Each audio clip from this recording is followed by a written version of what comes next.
Yo, what's good? Today I'm going to be reacting to all of the voice memories added to Breath of the Wild Tears of the Kingdom with the Switch 2 update. Shoutouts to Zelda Universe for compiling it all into one big video so I don't have to run across Hyrule to find it all. And I'll try to add some insight. Anyway, let's get straight into it.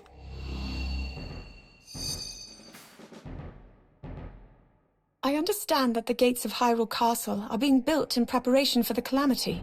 At the moment, Sheikah researchers and skilled Goron blacksmiths are working together and have gathered within the castle walls. It's clear to me that Father is taking the threat of the calamity seriously. Okay, that one's not that interesting, but it is kind of neat to note that all the different tribes and races of the Hyrule Kingdom sort of came together to be prepared for this threat with the technology of the Sheikah, the metalwork of the Gorons, Zora, Rito, Gerudo. They all probably had their fair share of work to do with defending Hyrule Castle. The dining hall is occasionally used for grand banquets. I cannot say I enjoy the looks other attendees give me. They are always ones of expectation and disappointment. But whenever I feel such pressure, I fix my eyes on the knight who stands at the entrance to the hall. His unchanging nature is a welcome relief to me. There's not much to say about this one either. I know there's a few lore, really heavy lore ones, seen a few from the Great Plateau. I played through the game and got a bunch of them, but then I decided, I'll make it into a video. But the knight in this is probably not Link, I imagine, right? Unchanging nature, that does sound like Link. Oh yeah, would probably take place before she knows who Link is, so that would make sense. And it's just more information about how Zelda is under a lot of pressure, which we already knew from the base game. Not much to say here. Ah, the observation room. Father would often stand here, looking with kind eyes down upon the bustling town below. I recall him saying, "One cannot rule a country without knowing its people." Okay, this is good to know about the king more. He wasn't a great father, but he sounds at least from this one memory. Keep in mind, I've not played Age of Calamity. That game's performance on Switch 1 was actually terrible. I might say now that it's on Switch 2 at a good frame rate. But looking at this, it seems like he's a good ruler, knows the people of his kingdom, knows them well. Probably not personally, but he would know, in general, what the people of Hyrule would want. Too bad he didn't feel the same about his daughter. The purpose of a gatehouse such as this is to allow enemy soldiers in, only to seal the entrance shut, cutting them off from their forces before wiping them out entirely. Over its long history, the first gatehouse has never been breached. Okay, so that's what happens in-game with you go in, trapped, Lionel appears, at least in Breath of the Wild. We are fortunate that so many aspiring soldiers have come to our aid from many different settlements. The guard's chamber is so crowded now that the sound of clashing swords seems unending.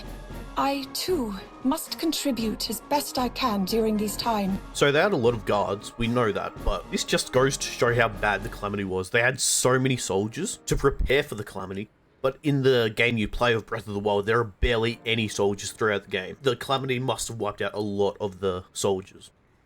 If the sturdy iron bars are any indication, those who are brought to the lockup must have committed weighty crimes. I don't believe it's been in use for a very long time, so the guards who would normally stand post here have instead been sent to watch over the castle. Do we know who these prisons were used for? Obviously, everyone would go to think Ganondorf, similar to what the use of the Arbiter's Grounds was used for in Twilight Princess. But it was probably just general criminals. Maybe the Yeager clan had their members imprisoned here. I've heard the docks were originally built as an escape route for emergencies. Now, instead, it serves as a bustling hub for merchants and fishers. I've not seen that large brazier lit before. I wonder if there is a reason for it. That's interesting, because you light that in Breath of the Wild to get a shrine to appear. In Tears of the Kingdom, they've replaced that with... Is that how you get the highly judged? But does that mean at any time they could have lit the torch and a shrine would have just appeared? We do know shrines did exist, but they were just few and far between. They were pretty uncommon back in the times of the memories, or the calamity.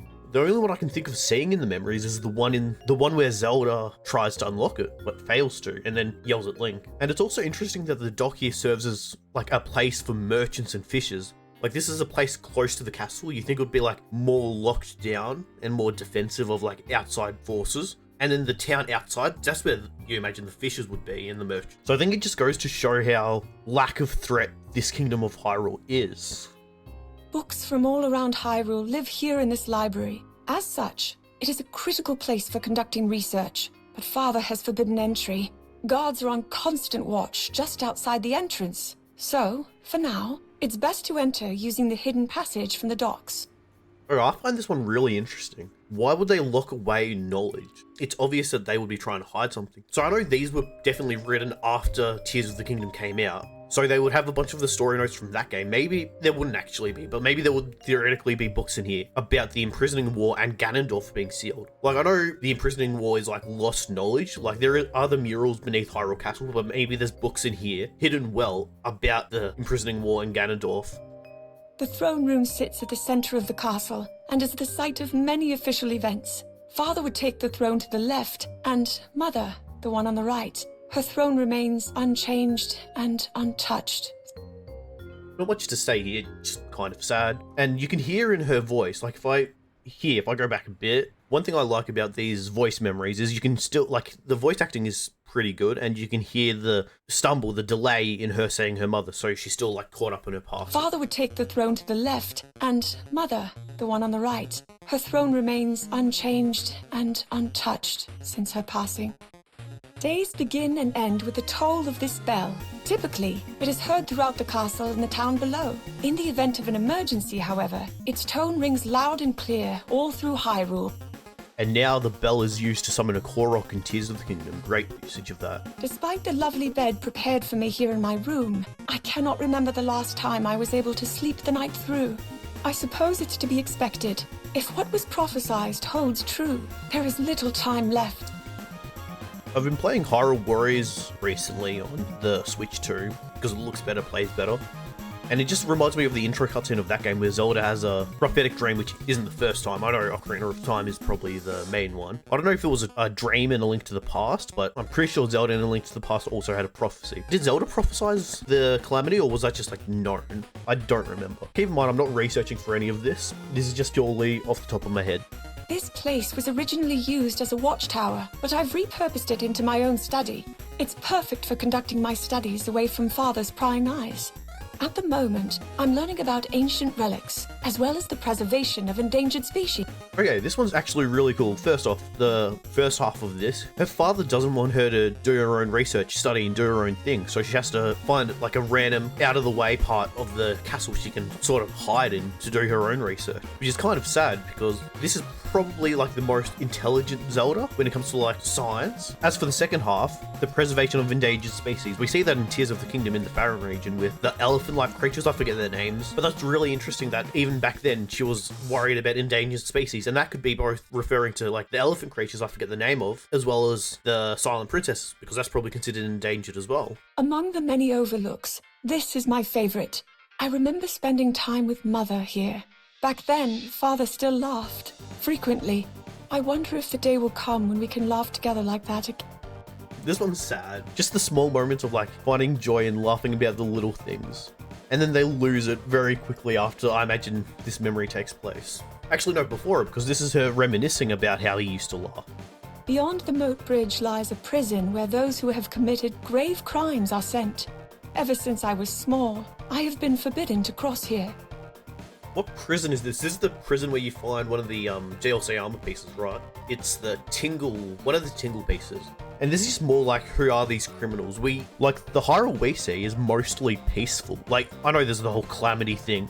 Maybe there's just wars we haven't heard about, but the fact that the only war we hear about is the Imprisoning War, which is from like the founding of the kingdom, makes me think that there have been no major wars since then. The origin of the Dragon's Blood Tree's name is unknown. At one time, the water from the surrounding mountains flowed into a network of rivers on this plateau. Perhaps the water itself was likened to bleeding, the network to blood vessels, and over time, it came to be associated with dragons, thus the current name. What are dragon's blood trees? Are they the weird mushroom trees I see in the picture? Because has that been revealed anywhere else? Because that sounds really interesting. I feel like I would recognize hearing dragon's blood. It has been decided that we will investigate ancient Sheikah ruins in preparation for the calamity. The entrance to the Royal Ancient Lab, which we were forbidden from opening, now stands open. Things such as blueprints still remain, and Pura and Robbie have been absorbed in reading them, sparing no time for sleep. So this is the area to the west of like central Hyrule, correct? I don't really remember. I have a terrible memory. This must be really early on because they only just started the research on the ancient Sheikah tech, which would mean no guardians, no shrine research. With the Rito and Gerudo coming here to offer up specialty wares from across Hyrule, Marita Exchange is always a lively place. In particular, the fish being sold here are popular among Rito and Gerudo alike. They sell out almost immediately. I've always wondered what the Marita Exchange ruins were for, so now it's just like a general merchant hangout spot. So like Rito, Zora, probably Gorons, Gerudo would all gather here to share their specific like wares. I've been told the people of Sirin's stable just moved here, hence the many wooden boxes all around. Originally, stables were started up by nomadic people who would host travelers. It seems the tents at these stables are a relic of such times. Nowadays, stables stay put, so finding a mobile one such as this is a rare thing. Wait, does this explain why some of the stables change positions in Tears of the Kingdom from a lore standpoint? I know with the world, a big part of like the differences between different versions of Hyrule is just for gameplay's sake, so it doesn't become repetitive. Look at Tears of the Kingdom. People don't like that game as much because it uses the same Hyrule. It's less interesting going through it a second time. But yeah, with A Link Between Worlds, since it's so far apart from A Link to the Past release date, it still feels fresh, whereas with Breath of the Wild Tears of the Kingdom, despite the big delays between them, it's still fairly close together. With the tents in Tears of the Kingdom being moved, like, yeah, it would be like that for a gameplay reason, but now they put in a lore reason why, like, they're not meant to be permanent outposts. The bridge on the south side of Tanagar Canyon is closed because of deterioration, which means the travelers coming and going from Hebra are funneling here to Snowfield Stable. That does make sense. It does look very damaged. And this is at Snowfield Stable, which is up north, so they would need to go all the way around this huge canyon in order to like reach Rito Village, which wouldn't be a problem for them. It's flooded with travelers, and the innkeeps seem exhausted. Once the calamity is behind us, one of the first orders of business will be repairing the bridge. I wonder if it looks more repaired in Tears of the Kingdom. I don't think that's the case, but if that isn't the case, that shows that they just never got around to it because of the calamity, as well as the events of Tears of the Kingdom. Year after year, more villagers depart from Tabantha village, never to return. It seems the bitter cold is challenging company. Now there are few who live here, and lines of empty homes. Many of the people who work at Snowfield Stable are originally from here. This voice memory makes me really want, not now, not soon, maybe like 20, 30 years time from now, another Zelda game set in this exact same world, just with all the like ruins reworked into like villages. Because Breath of the Wild and Tears of the Kingdom have a lot of villages and ruins that it would make the world feel completely different, way more alive to have 20, 30 villages all across the land, as opposed to like the 7 we get in the actual game. Like for example, there's the Sage Village ruins, Tabantha Village, Mabe Village, probably a lot more than I'm forgetting. The proprietor was proud to tell me that of all of them, Rito Stable boasts the oldest history. He also shared that no matter what price was offered, he would never sell it. His passion for this place will surely be carried on through his family line. It's kind of neat that all the stables implied by this are like privately owned by the people that run them. So it's not like a big organization, like they probably do like have connections, but for the most part, it would just be like a family run business. Divine Beast Var Meadow seems to be soaring easily. Wait, they have voice memos for the Divine Beast? I didn't know that. I did get recommended a video recently of where Var Meadow was excavated from. I need to watch it. It's on my watch later list right now, but we do know where the, this is unrelated, I know, but we do know that the Divine Beast Varnaboros was found in the Gerudo Canyon. It would be interesting to see if there's excavation sites for all the Divine Beasts, but with the last 2 Divine Beasts, Varudania and Varuta, it's completely possible that like Varudania was in the volcano and Varuta was underneath the reservoir you like fight it. So maybe they don't have like proper excavation sites. Training must be going well. Among all the divine beasts, I am told that Meadow, controlled by air currents, is the most challenging to maneuver. Yet Rivali continues to impress. Rivali the goat? Overhated. I imagine he, with his strong sense of duty and work ethic, has trained more than anyone else. Sort of related to this is, I don't know where I first read this, but it is somewhat implied that Rivali's champion ability is not like magic. He had to like work hard for it. You can see it in the memory, he like fails a few times, or he fails once. But his skill is not like easy for him to learn. He had to work hard to get it to work. Whereas the other skills all just look like magic, which like they're hard work, but in a different way. Well, this is physical hard work, while theirs would be like more mental in their head, like as magic would be. Like Urbosa can summon lightning, Daruk has a shield, and Mifa has healing magic. Like, they're all hard to get, but they're probably inherited somewhat. That's why Yunobo also gets a shield. This stone pillar towers overhead in the center of the village. It occurred to me that it may be Meadow's perch, and a frightful image sprang to mind. One of the pillar crumbling beneath the weight of Meadow. However, this divine beast is far lighter than it appears as compared to the others. My concerns, ultimately, are unfounded. Why would it be light? I'm guessing it's just made of like a really light, not dense material. It looks like it's made out of some sort of stone-like material. I wonder if it's just really like a light stone, so that's why the weight isn't an issue. Would that also apply to the other divine beasts as well? The winged inhabitants of this land call Rito Village their home. The wind currents facilitate upward mobility throughout its vertical design, allowing the Rito to fly from one area to another with ease. Additionally, platforms were originally constructed to connect the areas for other peoples, but it seems even the Rito are using them more and more. Okay, so that's considerate of them to make their village very easily accessible. Like, that's the only reason the bridges would be there and like the platforms and staircases up, because all they would need is like one platform per level and then they could just fly between them. But the fact that the Rito are using them, maybe the colder weather is like getting to them, and the blizzard in Tears of the Kingdom might have been like a slow build up. Like, it didn't just start there. Like, it was accelerated probably due to like Ganondorf being awakened. Rito fabrics are high quality, making them popular at the exchange. Mother adored this store and special ordered this coat. It is made with the finest of down feathers. It fits me so perfectly that it feels as though it were custom made for me. To think, I am the same height as Mother now. It brings up such feelings in me. Let's just ignore how sad this is. Isn't it weird that the Rito make clothes out of feathers?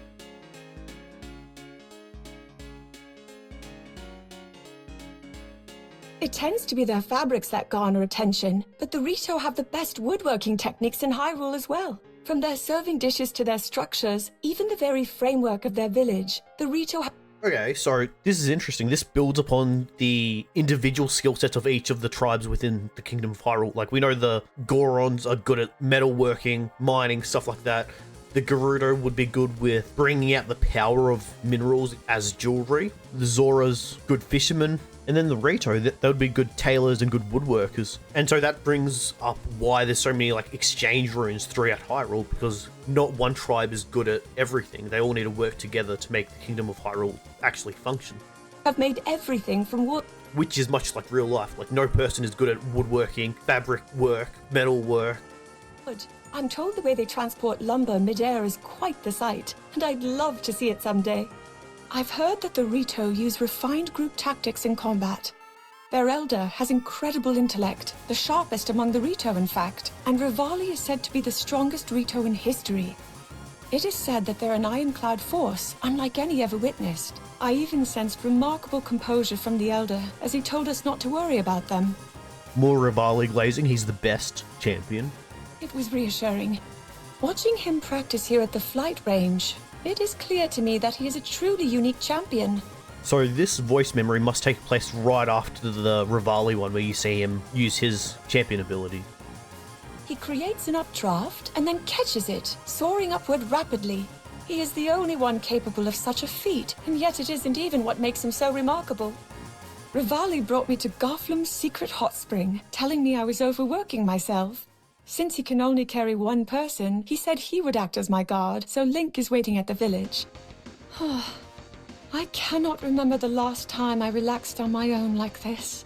For some reason, he's only a dick to Link. I know in the original Japanese translation, he was like trying to impress Link, but that is not what it's like in the English translation. But the fact that he's willing to like tell Zelda, oh, you're doing too much work, take a break, chill out for a bit, gotta respect it. I've always wanted to investigate the Hebra Mountains up close. It appears the mountains... Oh wait, without reading it, is this about the hole in the mountain that is like speculated? Could be a dragon, could be a divine beast laser, could be the calamity. I really hope to see something interesting from this. Side has been scarred by an energy blast. Naturally, I would think this scarring was a direct result of the calamity 10,000 years ago. But were that the case... From what I can tell by looking at it, it would seem the mountain was blasted from the direction of Hyrule Castle. I find this unsettling. So this doesn't really answer the question, it just gets you thinking about it. Why would it be She doesn't know the Calamity is going to come from Hyrule Castle. Okay, so this sort of confirms that it was the Calamity because the shot came from Hyrule Castle. She doesn't know why. She thinks it might not be the Calamity because she does not know where the Calamity is or where it originates, begins. Oh, that's interesting. So she could have put it together that I'm not saying it's her fault, like no one could have predicted this, but she could have hypothesized that the Calamity could originate from the castle, evacuate everyone, keep them safe. These ruins are thought to date back to the kingdom's founding. Oh, this is the Forgotten Temple. Isn't this somewhat linked to Skyward Sword? It would be interesting if they brought it up at all, but it's unlikely. It seems likely that something of great value was once here, as there are many guardians in the area. Additionally, according to ancient documents, there was a room beyond the goddess statue, but it now appears to be buried in sediment. Okay, so this is simply foreshadowing Tears of the Kingdom having the geoglyph room inside it. And I imagine it's blocked by sediment and it gets opened up by the upheaval as well. The existence of a shrine has been confirmed here at Typhlo Ruins.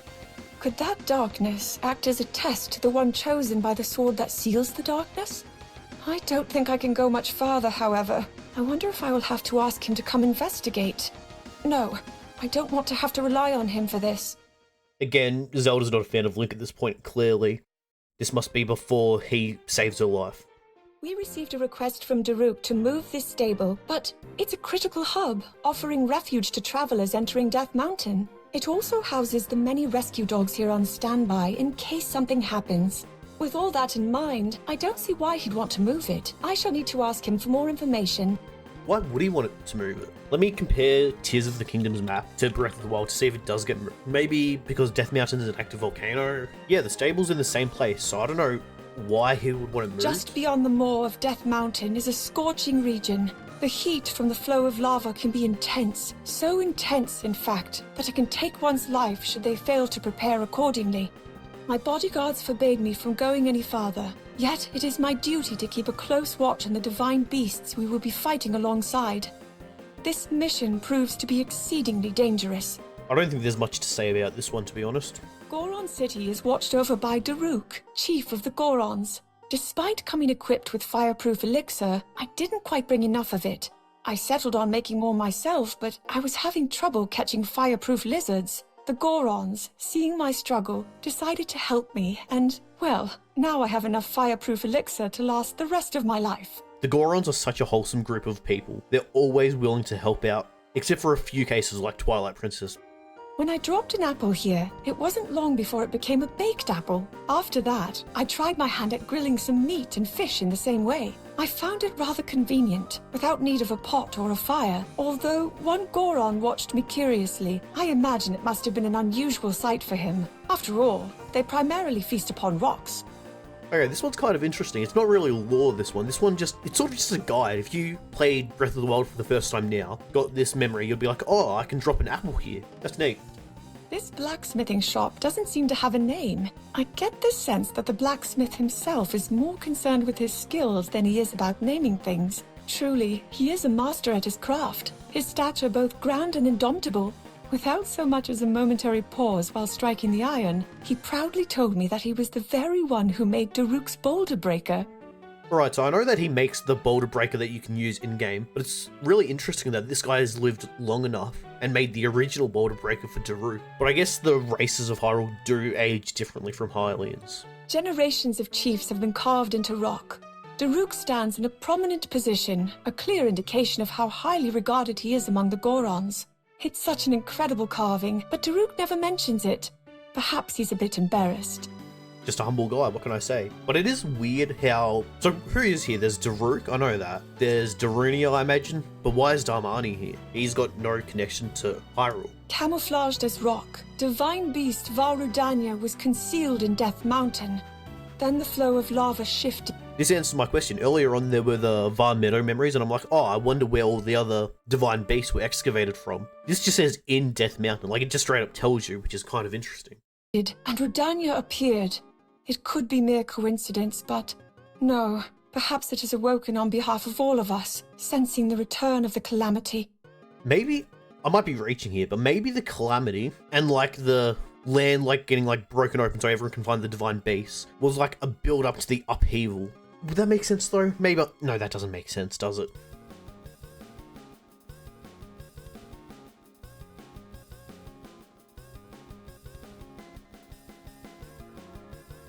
might find many eggs floating in the water of Goron hot springs. I had the impression that they eat only rocks, but apparently Gorons consider hard-boiled eggs a favored snack. The Gorons definitely eat the shells, don't they? appear comfortable soaking in the steaming water, but I suspect a Hylian would end up rather boiled themselves. These stone monuments erected along this path detail the history of the Zora in King Dorofan's words. Thus far, only 3 have been made, but once the rest are completed, travelers will be able to learn even more about the Zora. Does this imply that the stone monuments were created after the Calamity? Or just in the time between, like, this memory would have been close to the Calamity, like, within probably a year. Does that mean the Zoras made it in that short span of time, or they made it after the Calamity when it's started to calm down a bit? Divine Beast Varuta is named after the Zora Sage. First time they've brought up the Ocarina of Time sages. Or maybe this implies that the Tears of the Kingdom sage, the unnamed one, is Ruto. It's entirely possible. I wonder if it was submerged in water by the King of Hyrule when the reservoir was made. This is insane. I sort of predicted where they both were. So Varudania in the volcano got revealed in the lead up to the Calamity. Varuta in the reservoir submerged by water.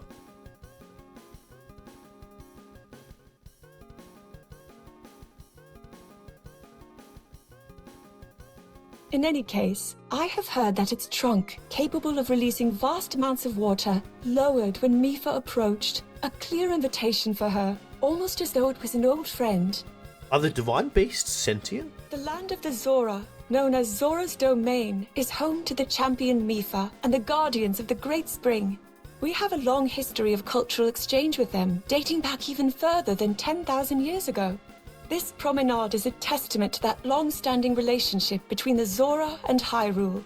Does this imply that there aren't long-standing connections between the Gorons, Gerudo, and Rito? Gerudo I can sort of understand with the whole Ganondorf thing, but the other two, like Gorons always work alongside the Hylians in like every timeline. King Dorofan rules over the Zora and is father to Mipha. He's known for his incredible strength. In fact, he fights with his fins rather than wielding a weapon. One of the guards here even told me excitedly about an army of monsters who were eradicated with a single blow from the king. Isn't this what the stone tablets talk about? Like, I know it tells more than one story, but wasn't this written in them? Also, the idea of seeing this huge fish slapping people around with his fins is incredible. We need King Dorofan in Smash Bros. This depiction of Mipha is truly exquisite, though that is hardly surprising. Zora's Domain is home to talented metalworkers. Wait, Zora's Domain is the metalworkers? I guess the metal used in Zora's Domain is like a blue, aquamarine, sort of like fictional metal, I'm guessing. Like an Atlantic metal where only the Zoras or the water creatures would know how to work on it, maybe. Artisans after all.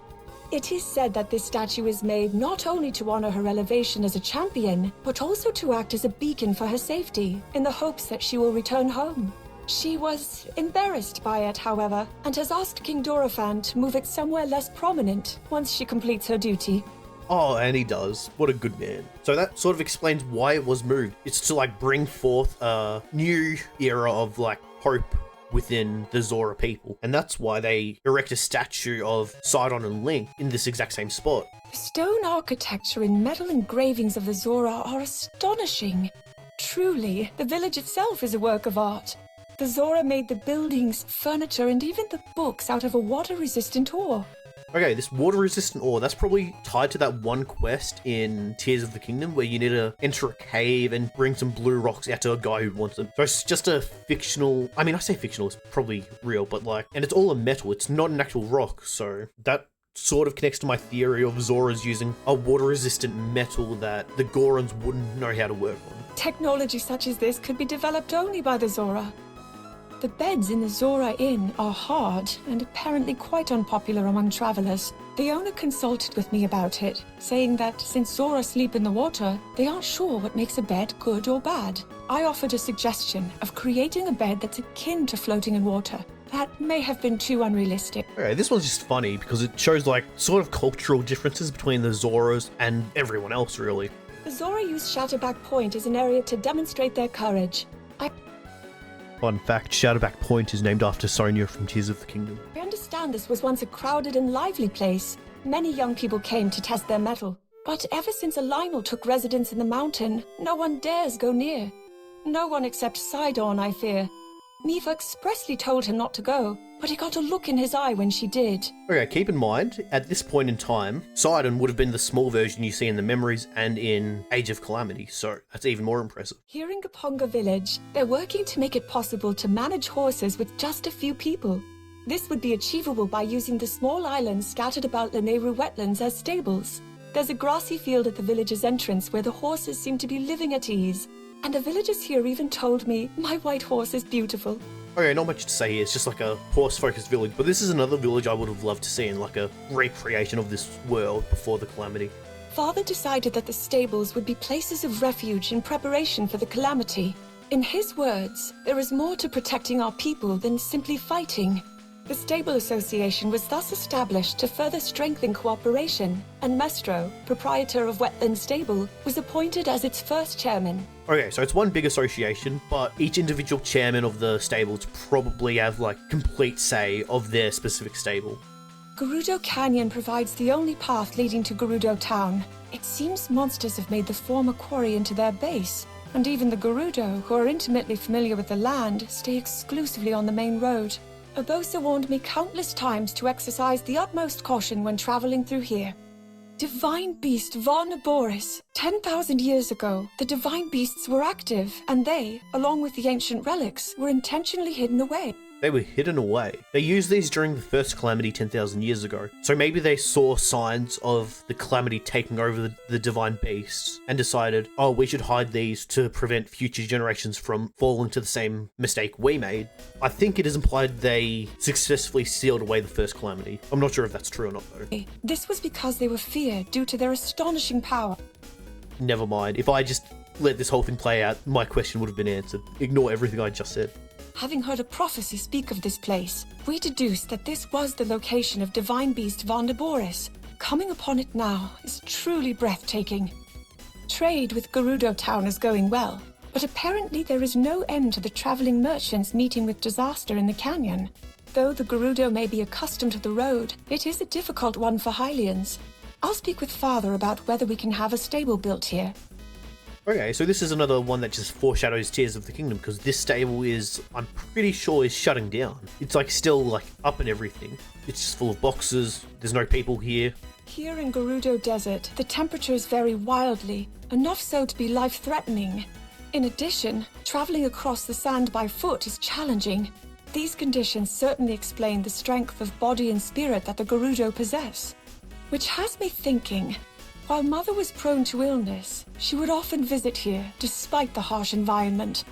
What does this imply? What am I missing? Maybe they have some sort of like way to strengthen like their body while they're sick. Well, she was prone to illness. Does this imply she came here while she was ill? Or maybe just despite her illness, she still went out of her way to meet up with Urbosa, her close friend.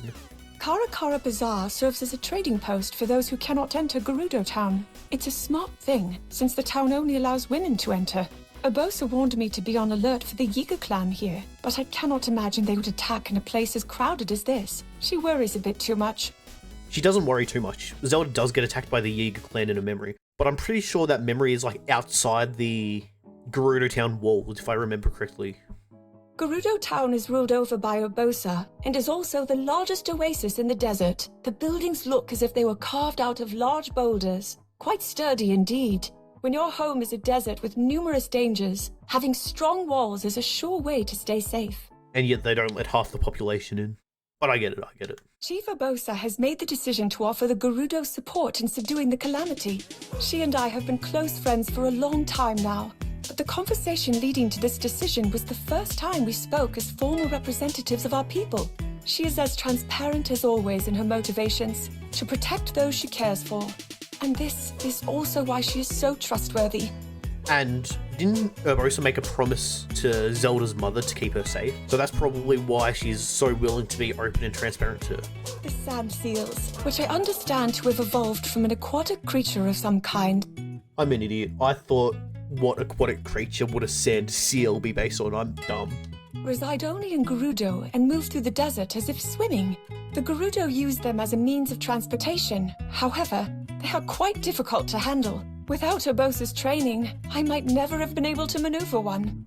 I wonder if she also trained Link. You do use sand seals in Breath of the Wild Tears of the Kingdom to traverse, but maybe that's just like Link being naturally good and not having to be taught how to. Among other things, the Gerudo are known for their craft in jewelry. They consider the gems used in their jewelry as talismans, absorbing both sunlight and moonlight, which cleanses evil. As such, they wear the jewelry as much as possible.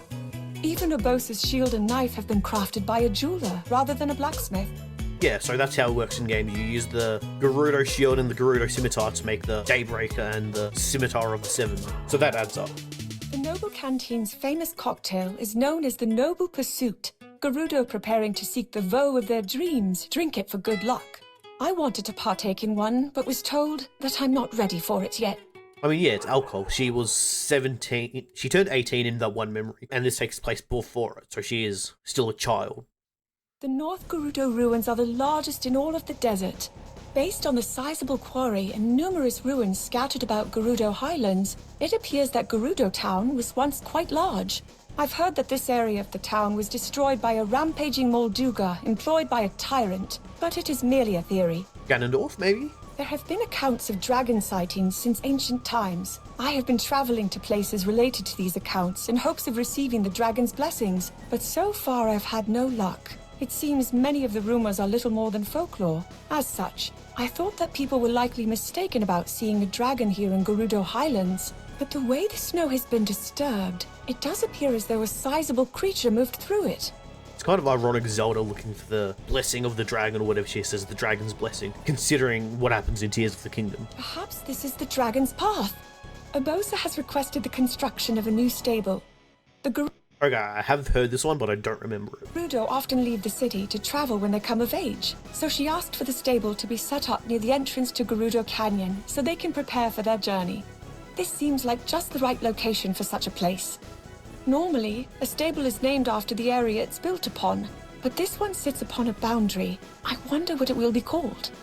So this is the outskirts stable, isn't it? So this is like a good middle ground for like anyone trying to go into the desert, or for the Gerudo who are used to the desert before their adventures into like mainland Hyrule.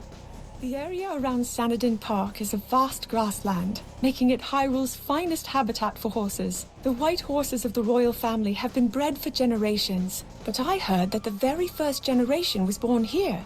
Apparently, there are still white horses around this area. Okay, and this is where you find Zelda's horse in Breath of the Wild, but you get it in Tears of the Kingdom. I don't know. Actually, I think with Tears of the Kingdom, because the horses carry over, I'm pretty sure I didn't find the white horse in that. I did have to find like the golden horse, however. There are only 2 cherry blossom trees in Hyrule. That changes in Tears of the Kingdom, doesn't it? They're all over Hyrule now. They have been referred to as the Father Tree and Mother Tree. Wait, there's only 2 in Breath of the Wild? One's obviously Satori Mountain. Where's the other one? This says there's 2, but on the wiki page for Cherry Blossom Tree, it says there's a single Cherry Blossom Tree on Satori Mountain. Where's the second one? The Father Tree? And there's no wiki page for the Father Tree. There are only 2 Cherry Blossom trees in Hyrule. They have been referred to as the Father Tree and Mother Tree. Where's the Father Tree? I imagine this is because the cherry blossom trees are sometimes worshipped for their supposed ability to purge evil spirits. Satori, who is said to live on this mountain, may be a protector of Mother Tree, sent by Father Tree. Father Tree is the Deku Tree. This is the center of Castle Town, otherwise known as Central Square. The fountain area is crowded with people and vendors. It's always so lively. The mood and sense here sometimes cause a wave of nostalgia in me, reminding me of the flower crown Mother bought me here when I was little. I wonder if the flower crown was made of silent princesses. Hyrule Cathedral. When I was small, I used to imitate how Mother prayed when she came here. I should have watched her more closely. Or, no. Perhaps instead, I must find my own prayer. This is a sacred place. Once, Daruk suggested I recreate a ceremony believed to have been held here Alright, so this is the blessing ceremony seen in one of the memories. in the past. The knighting ceremony. That's the knighting ceremony. I got the words wrong. For the one wielding the sword that seals the darkness. It did not go well. Urbosa tells me I should look the knight in the eye, rather than looking at the sword. But whenever I try, I simply can't. Yeah, this is because Zelda's upset that Link is so easily to obtain his, destiny, whereas Zelda cannot. It is said that Hyrule Forest Park began with a single tree planted by the first king and queen of Hyrule. Oh, so that's Rauru and Sonia. Since then, a tree has been planted each time the throne has succeeded, and now they make up this thriving woodland. Oh, so wait, does this mean you can go through this area, count all the trees, and that would tell you how many generations of the royal family there are? But even just like looking at this one picture I see, would it just be the ones in the line, or would it be all? Someone should look into this more.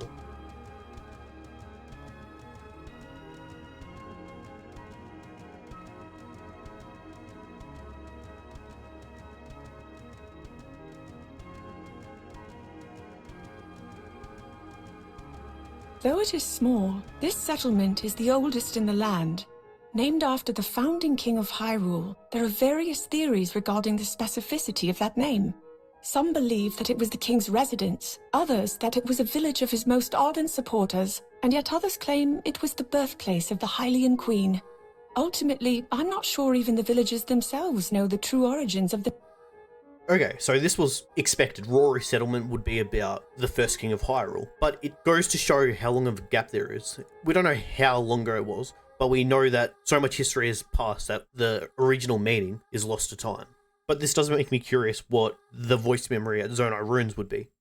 The proprietor of Woodland Stable was deeply moved by how beautifully ornamented Mother's horse was, and is now studying techniques for adorning them himself. He even braided my horse's mane to match my own braids. Mother's care for horses lives on in this way. It fills me with joy to see it. Okay, so Zelda got her love for animals, like the endangered species seen in Tears of the Kingdom, as well as horses, and probably many other animals from her mother. Great Hyrule Forest is a sacred place where spirits reside. Only by following the wind's guidance can a traveler make their way through. The guidance is only offered up to a chosen few by the spirits themselves. Those who do not receive this blessing of wind will quickly find that they are right back where they started. It's easy to see how this grove came to be called the Lost Woods.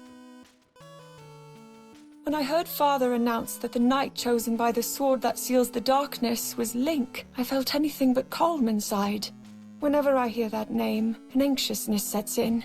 Even more challenging are my feelings of envy toward him. I wonder if there will ever be a day when I can look him in the eyes.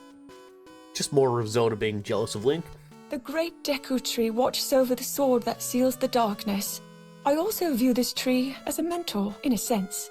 When the knight was chosen to wield the darkness-sealing sword, I felt nearly overcome by my feelings. But the great Deku Tree offered me words of wisdom in that moment, encouraging me not to give up, and that I had my own path to follow.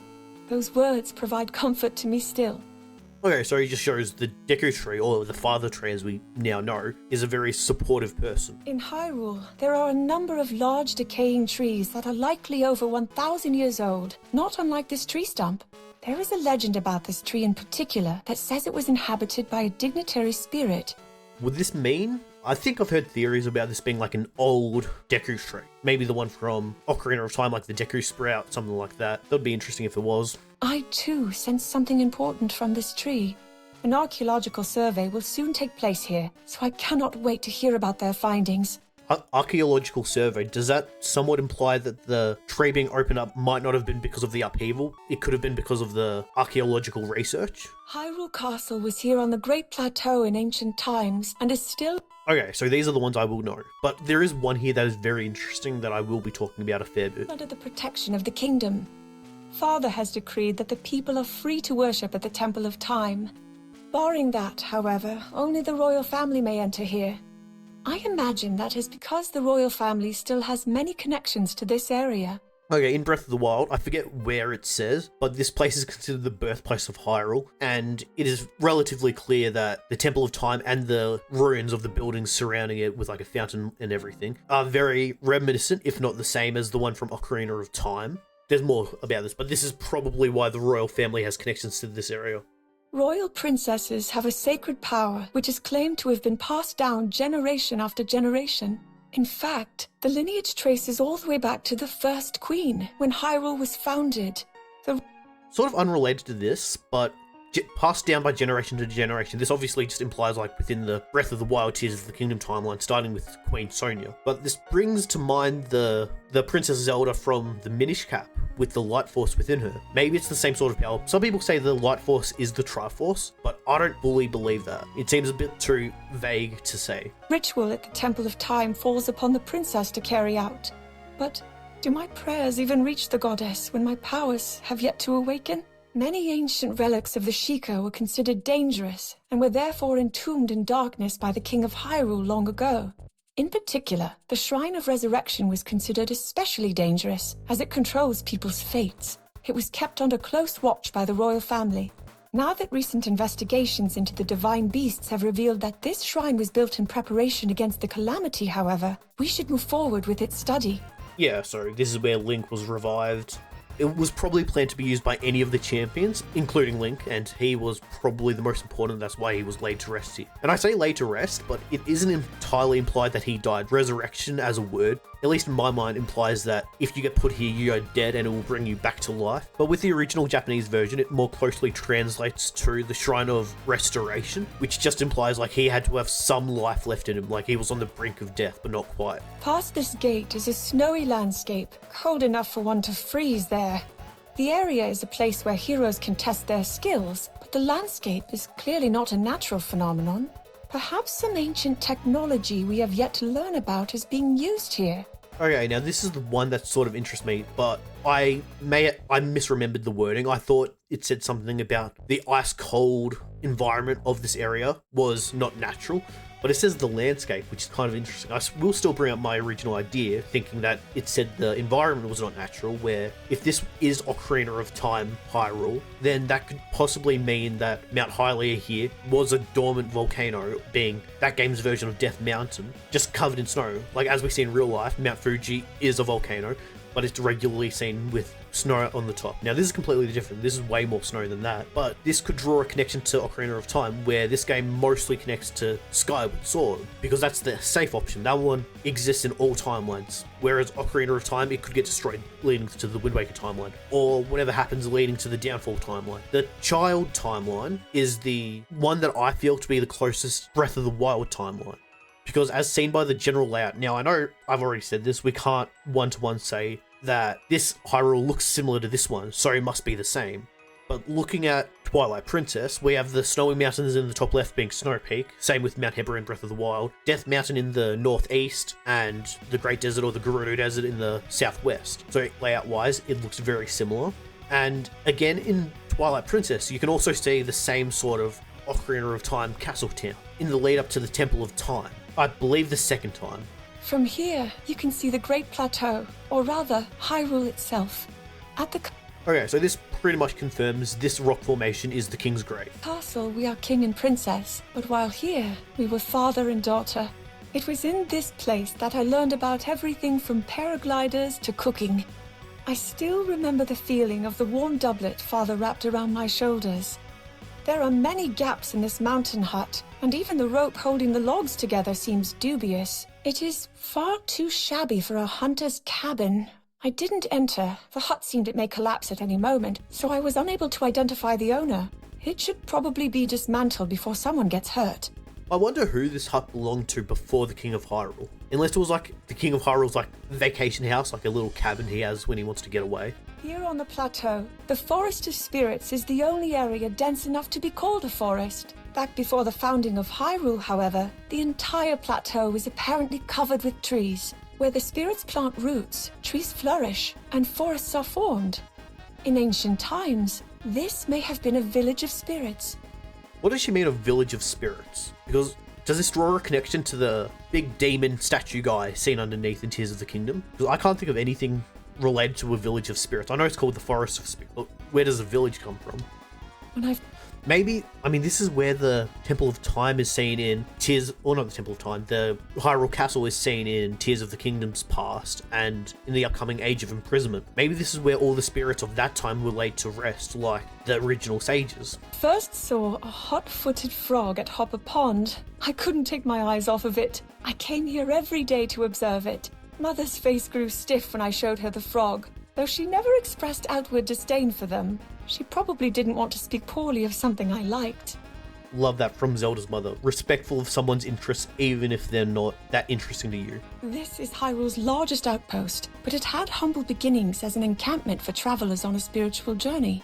Recently, a garrison was completed nearby, so the outpost now seems to serve as a place for soldiers to rest after long days, its watchtower apparently a gift from them.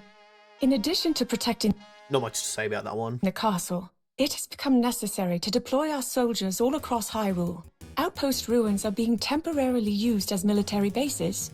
The fountain at the center of Hyrule Garrison looks quite out of place, but it serves as an area of respite for the soldiers. Okay, so with this, was this set in place for preparation of the calamity to have soldiers and like resources spread far throughout Hyrule? To have a greater chance of survival regardless of where it appeared? Mabe Village boasts the largest farm in all of Hyrule, with more animals than villagers. From making hay to processing milk, it's clear when something has come from Mabe Village, and the villagers take pride in that fact. Okay, so Mabe Village, which I did pronounce wrong in the previous video, but Mabe Village is a farming village similar to Auden Village. And it even has the same layout as the Lon Lon Ranch from Ocarina of Time, despite the fact it probably isn't the same. It's probably just same layout. It's a fun callback. The captain of Arcalis Citadel was quite proud to tell me how its defenses are even more fortified now, with the brand new cannons installed. He also detailed how the bridge at the entrance is a simple structure which can be quickly removed in case of enemy advancement. It's clear why the Citadel is considered impregnable.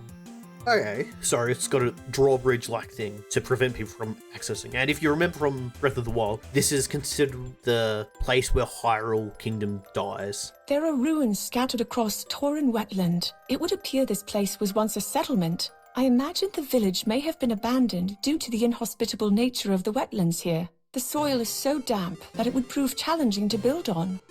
Okay, so if there was a potential Tauren village, it didn't get destroyed due to the calamity. That's interesting. At Pura's urging, South Arkala Stable was built. It seems she gave the stable owners many sheep to celebrate the opening, so now the grounds are filled with them. There are more sheep than there are horses here. I have to wonder, why sheep? Is there meant to be an answer to that question? Because they just need wool. Like, it's a good resource to have. I've played enough Minecraft to know that. The Shadow Hamlet is a secluded village where people prefer to live somewhat disconnected from the rest of society.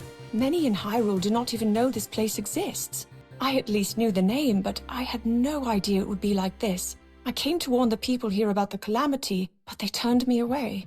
Shadow people? Okay, this one's interesting. This gives me, like, Ocarina of Time Sheikah vibe. Sheikah in modern days are like, or I say in modern day, in Breath of the Wild, the good guys, they're like scientists, but in Ocarina of Time, they were a clan that worked for the royal family, that did their executions, they kept prisoners of war, they were like bad people. Maybe this is like a separate branch of the Sheikah. Isn't it stated somewhere that the Yiga clan were like offshoots from the Sheikah clan? So maybe they both started at the same Ocarina of Time Sheikah type group. But then when they advance towards the more technological side of Sheikah we see in Breath of the Wild, that's probably when they split off to the Yiga and the Sheikah. This is the spring where Din, goddess of power, is worshipped. Once she was one of the three goddesses, Wait, what do you mean once? Is she not still the goddess? Does this imply the goddesses don't exist anymore? alongside courage and wisdom, but it is said that faith in her dimmed due to power being seen as a symbol of the Demon King. Terrain around the spring is complex and covered with roughly chopped trees, suggesting this place was once used as a training site of some kind. A place of worship being used as a place to train. Interesting. The buds are swelling and look as if they might bloom at any moment. These flowers submerged beneath the surface of the water have been considered prophetic since ancient times. Their blooming is said to herald natural disasters. Perhaps they sense the evil spirit of the calamity. This one's interesting, but I can't think of any things I could connect this to. Maybe it's like an inverse of the Silent Princesses, where they only thrive in nature. These ones only thrive in, like, chaos. It's called a lighthouse, but my understanding is that it was built as more of a watchtower. But to watch over what, I wonder? Beyond here lies Lomé Labyrinth Island, home to ancient ruins shrouded by mystery. Even approaching the ruins proves challenging. Some scholars posit that evil spirits are trapped there. Perhaps this lighthouse served to watch over the island?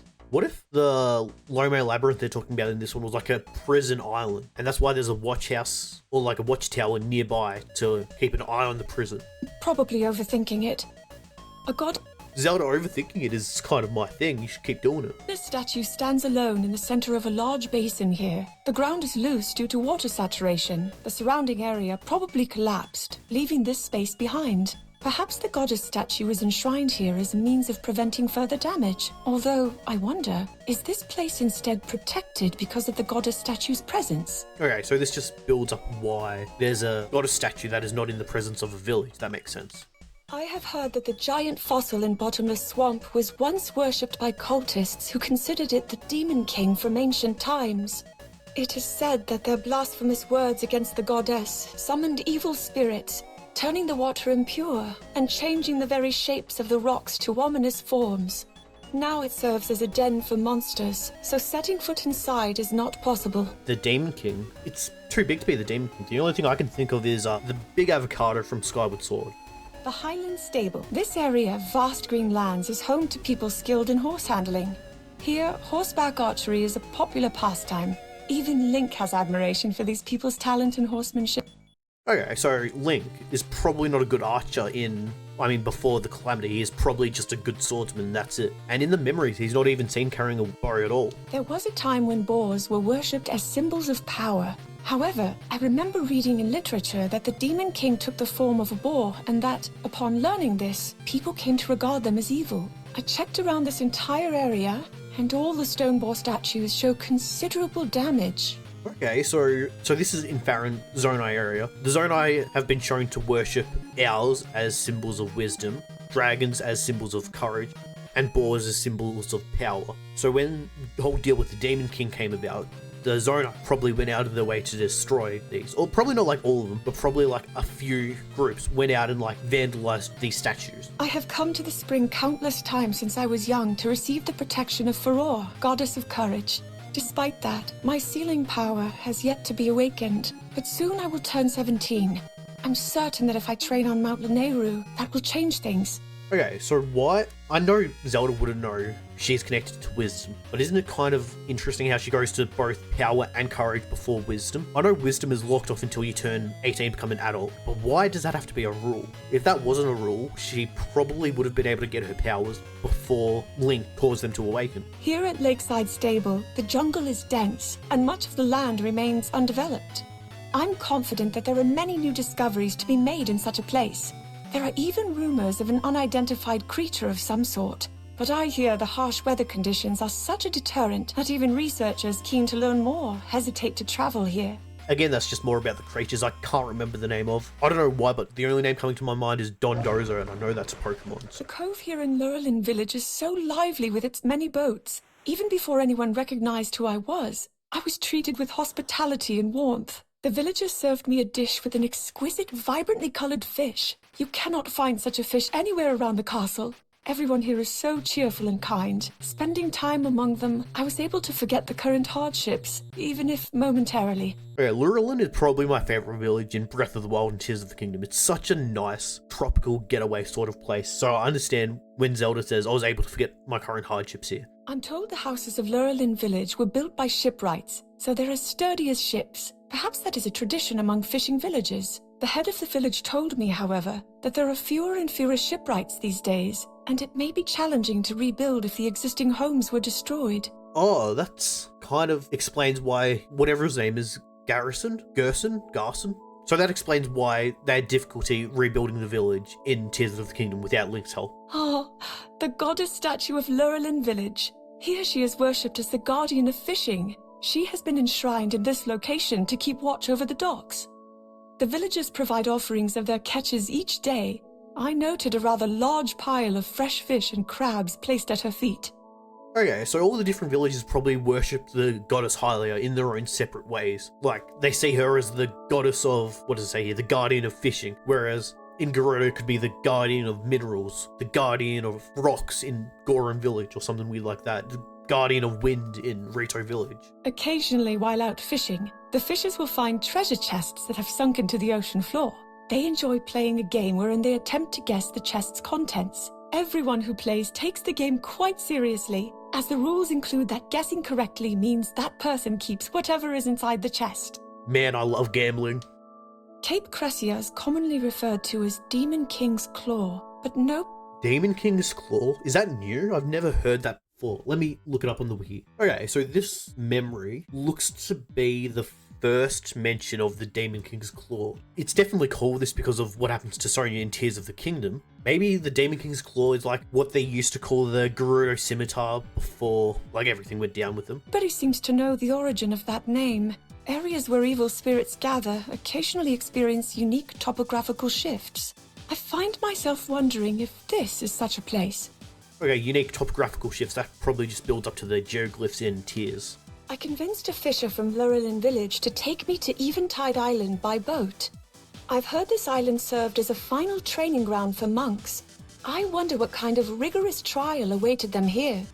Now, however, the island is overrun by monsters. I had no choice but to abandon going ashore. Okay, this does remind me, I did hear the Tears of the Kingdom voice memory in this same place, and it's kind of a funny one, so we'll look forward to that one. Tuft Mountain is a destination for many mountaineers. It's also known as the Matchmaking Mountain.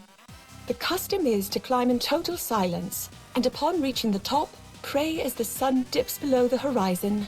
I set out to climb the mountain myself, but I was stopped by Link, who observed how very steep it is. Personally, I feel he was being overly cautious. I mean, that's Link's job, is to keep her safe. It's not that unexpected for him to do that. The lake is artificially created. It is said that long ago there was a great drought that threatened to dry up Lake Hylia. So Dea Lake was created as a reservoir, just in case. The name Dea stems from the name of the village that the lake has flooded. Okay, that's kind of interesting. So they faced a drought in the past. Once upon a time, Dueling Peaks was one mountain. There are a few prevailing theories about its unusual split. Some posit the split was a path carved by a dragon, while others say it was caused by a great tremor beneath the surface. Personally, Alright, so these are all like expected fan theories at this point. Dragon broke the mountain. Like a past upheaval. Like we know that the Retro dealt with some sort of upheaval in the past, so it was kind of vague still. believe it to be a scar on the mountain caused by the battle against the Calamity 10,000. Yeah, Great Calamity could have been a divine beast. I guess no divine beast would have been in this spot really. Still, it's always a possibility. Years ago. Of course, there is no way to confirm my theory at this point. And there's no way to confirm any of the theories, is there? Though it is a fort by name, Fort Hateno was originally a checkpoint for travelers. It's clear it hasn't been in use for some time. I can see areas where the structural integrity is in question. If we repair it now, while we are able, it may serve as an outpost for soldiers. It seems a useful repurposing as the Calamity approaches. Peace reigns supreme in Hateno village. It's easy to see why, with all the farmland. Yet they have little sense of the impending crisis of the Calamity. Perhaps the best measure is to increase the number of soldiers at Fort Hateno. Or perhaps not. No. Instead, I should begin by speaking with the mayor about putting guards at the village entrance. Kind of interesting that there's a village in this kingdom that knows of the Calamity but isn't too afraid of it. Maybe it's due to the distance between like the main kingdom and Hateno, because Hateno means at the end it's on the eastern coast and they feel like they'll be safe. Or maybe they just know that everyone else is working hard, so they should keep working making food for like any soldier or anyone that is more involved in preventing the Calamity, because they still need food to survive. There is a sign out front that reads Ventest Clothing Boutique, though this is partially covering the sign's original wording, East Wind.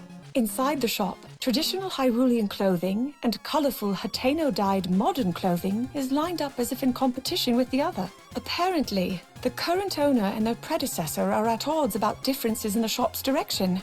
I was pressed about which clothing was better and promptly fled. Isn't it implied or stated that in Tears of the Kingdom that this shop used to be owned by Cece and then she like moved out and whatever and returns in Tears of the Kingdom? So that would be why the colourful clothing opposes like the more traditional clothing. The Kochi dye shop is considered without peer all across Hyrule. The owner, too, is without peer. I brought 5 garments here to have them dyed using the shop's special technique, and a unique royal blue colour was achieved by taking extracts from a silent princess. I wonder if everyone will appreciate them.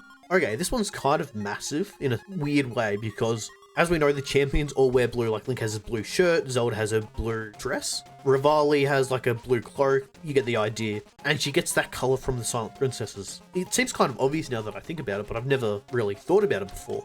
The founder of Hateno Pasture let me try a sample of food that was processed using milk. The subtle texture and mild flavor was so enjoyable that I couldn't stop myself from eating quite a bit of it. I asked to see the recipe, but unfortunately the handwriting was scrawled in such a way that I couldn't make out a single word. Is this cheese? Are they talking about cheese? The mayor lamented struggling to find a buyer for this vacant home due to the distance from the village centre. I do recall Pura wanting a place where she could devote herself to research without any prying eyes.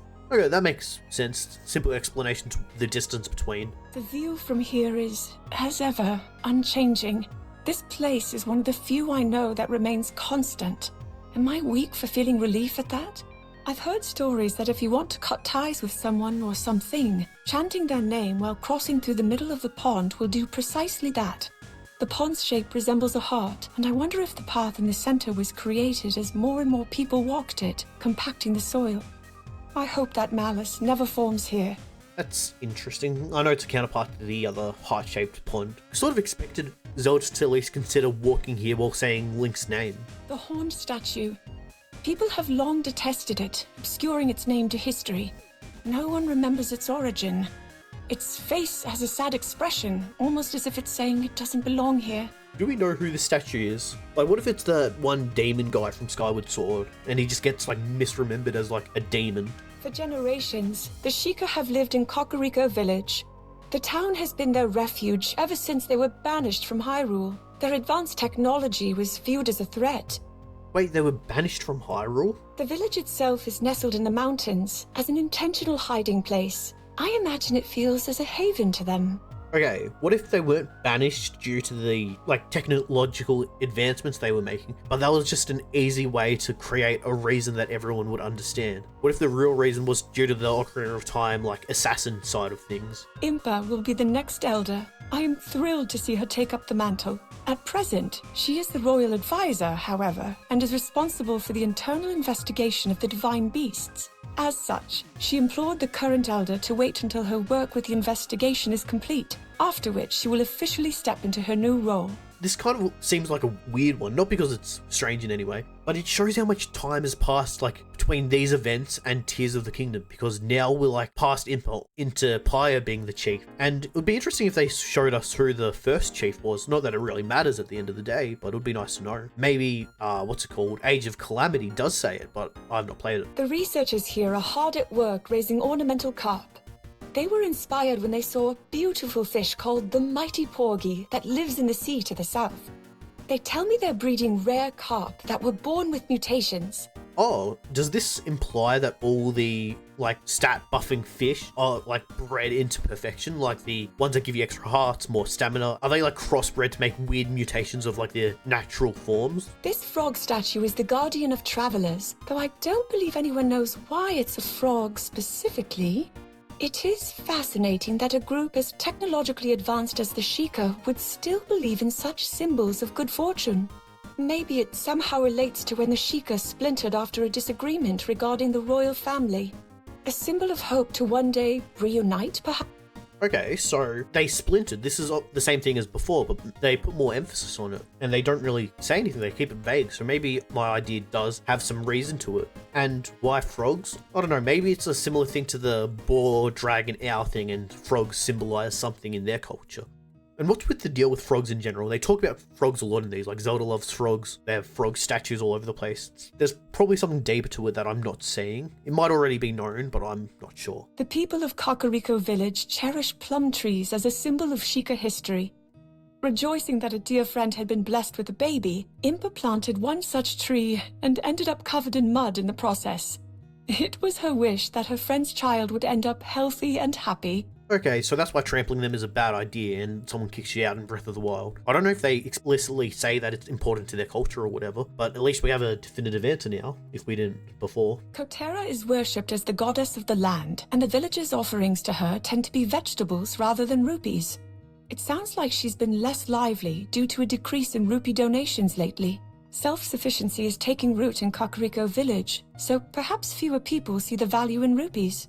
Purifier Lake is used for cleansing prior to visiting Mount Lanayru for worship. It is a very sacred place, so there are detailed steps which must be followed here. I cannot visit yet because I'm not old enough according to custom. That said, I have practiced the steps many times in preparation for when that time comes. I'm sure I will manage just fine, but perhaps I will practice just once more. Okay, this makes a lot of sense. Purifier Lake has always been like a strange standout name to me, like it has some unseen importance. I wonder if there was something that implied this or stated this before this voice memo came out. This is the spring where Nehru, goddess of wisdom, is worshipped. Those younger than 17 lack wisdom and are forbidden from entering the mountain. Today, all I can do is look up at it, but tomorrow, I climb Mount Lanayru. If my sealing power doesn't awaken... No, it will. I'm certain it will be fine. That last memory brings up the point of how sad the memories in all of Breath of the Wild was. You're playing through this world, it seems so vast, open, people are living their lives as if nothing ever happened. But then you see the memories, you see so much hope and joy and passion and people being like, yeah, we can deal with this problem we're about to face. But you're there with the knowledge like, oh yeah, we failed, we couldn't do the job. These ones are Rauru from Tears of the The lives of our people and this tree are interconnected. As we prospered, so too did it. It was the site for many of our rituals, and though that role has since been taken up by the Temple of Time, I am sure this sacred tree watches over us still. The obvious guess is another Deku tree, but I've already done like for every other tree in this, so maybe it's just like a tree of life, a tree of blessing, a symbol of Zonai's beliefs. A crystal refinery, and one responsible for a highly complex manufacturing process. The nature of the work was such that only a select few constructs could perform it, and only 2 of those remain in operation. Fortunately, that is enough for now, though apparently there was a time when they could be found throughout the kingdom. So this is referring to Zonai, which... I'm going to be bad at this one. I don't remember Tears of the Kingdom well enough, but it's kind of interesting that there's only a few constructs that know how to perform on Zonai. When it's such a common material, there are only 2 things back then, and even now, that work on it. The Temple of Time is a bell tower and faithful timekeeper, as well as a spiritual center of this land. It was constructed in a traditional Zonai architectural style that extends both up into the sky and down into the ground. It was believed in ancient times that such a design could pierce through evil. Okay, so it goes into the ground to like keep itself sturdy, I assume. This altar is considered the most holy place in the temple, and it is where we give offerings as part of our prayers for a bountiful, peaceful world. I have heard ancient legends that it could interact with a sacred power, allowing travel back and forth through time. Though, how this was done is a mystery to me. Wait, so recall only works to send people through time in certain spots. That explains why it's the Temple of Time. Could the same thing be done in the Temple of Time on the Great Plateau, or if thinking further back, the Temple of Time in the desert in Skyward Sword? The forest ostriches were once on the brink of extinction. However, a proposal by the Queen was made to protect them, and eventually, this species flourished once more. Though they were originally only found in colder lands, they are highly adaptable, thriving in all but the frigid polar regions. Okay, so this parallels Zelda's care for creatures as well, which we saw in the previous memories. And on top of this, this could be an ancestor to the Elden ostriches we see in the Elden region. These rails are intended to transport materials, but they also supply energy through pipes. The Goron people make extensive use of this kind of mechanism, and I believe it is possible they modeled their designs on our own technology. Okay, so the minecart systems Gorons use in both Breath of the Wild and Tears, they're based on Zonai design. So Zonai design exists probably within all the major races and using all of their like advancements. Like who's to say the rare waterproof metal used to make Abzora's domain wasn't initially discovered and utilized by the Zonai? On occasion, constructs have been observed forming a line as they wait for an available charging spot. More interestingly, some will give up their place in that line to allow constructs with a greater need to recharge first. Were it that everyone always acted with such empathy. How do robots have empathy? They could be descendants of like the scrappers in Skyward Sword, which also had similar like humanistic qualities to their attitude. Our culinary constructs were imparted with knowledge of both cooking meals and concocting medicines. Though they have no taste buds, they learn to mimic the movements we make when tasting food. Even my sister, who gifted them with the ability to learn in the first place, was surprised by what they gleaned through simple observation. Okay, so it's probably more the Nier Automata approach, where robots don't actually have these things, they just learn to like parrot or echo what they have been shown, like in humans in that case, but in Hylians and Zonai in this case. This is known as a Zonai device dispenser. But the concept of leaving things to chance is not one often seen in our civilization.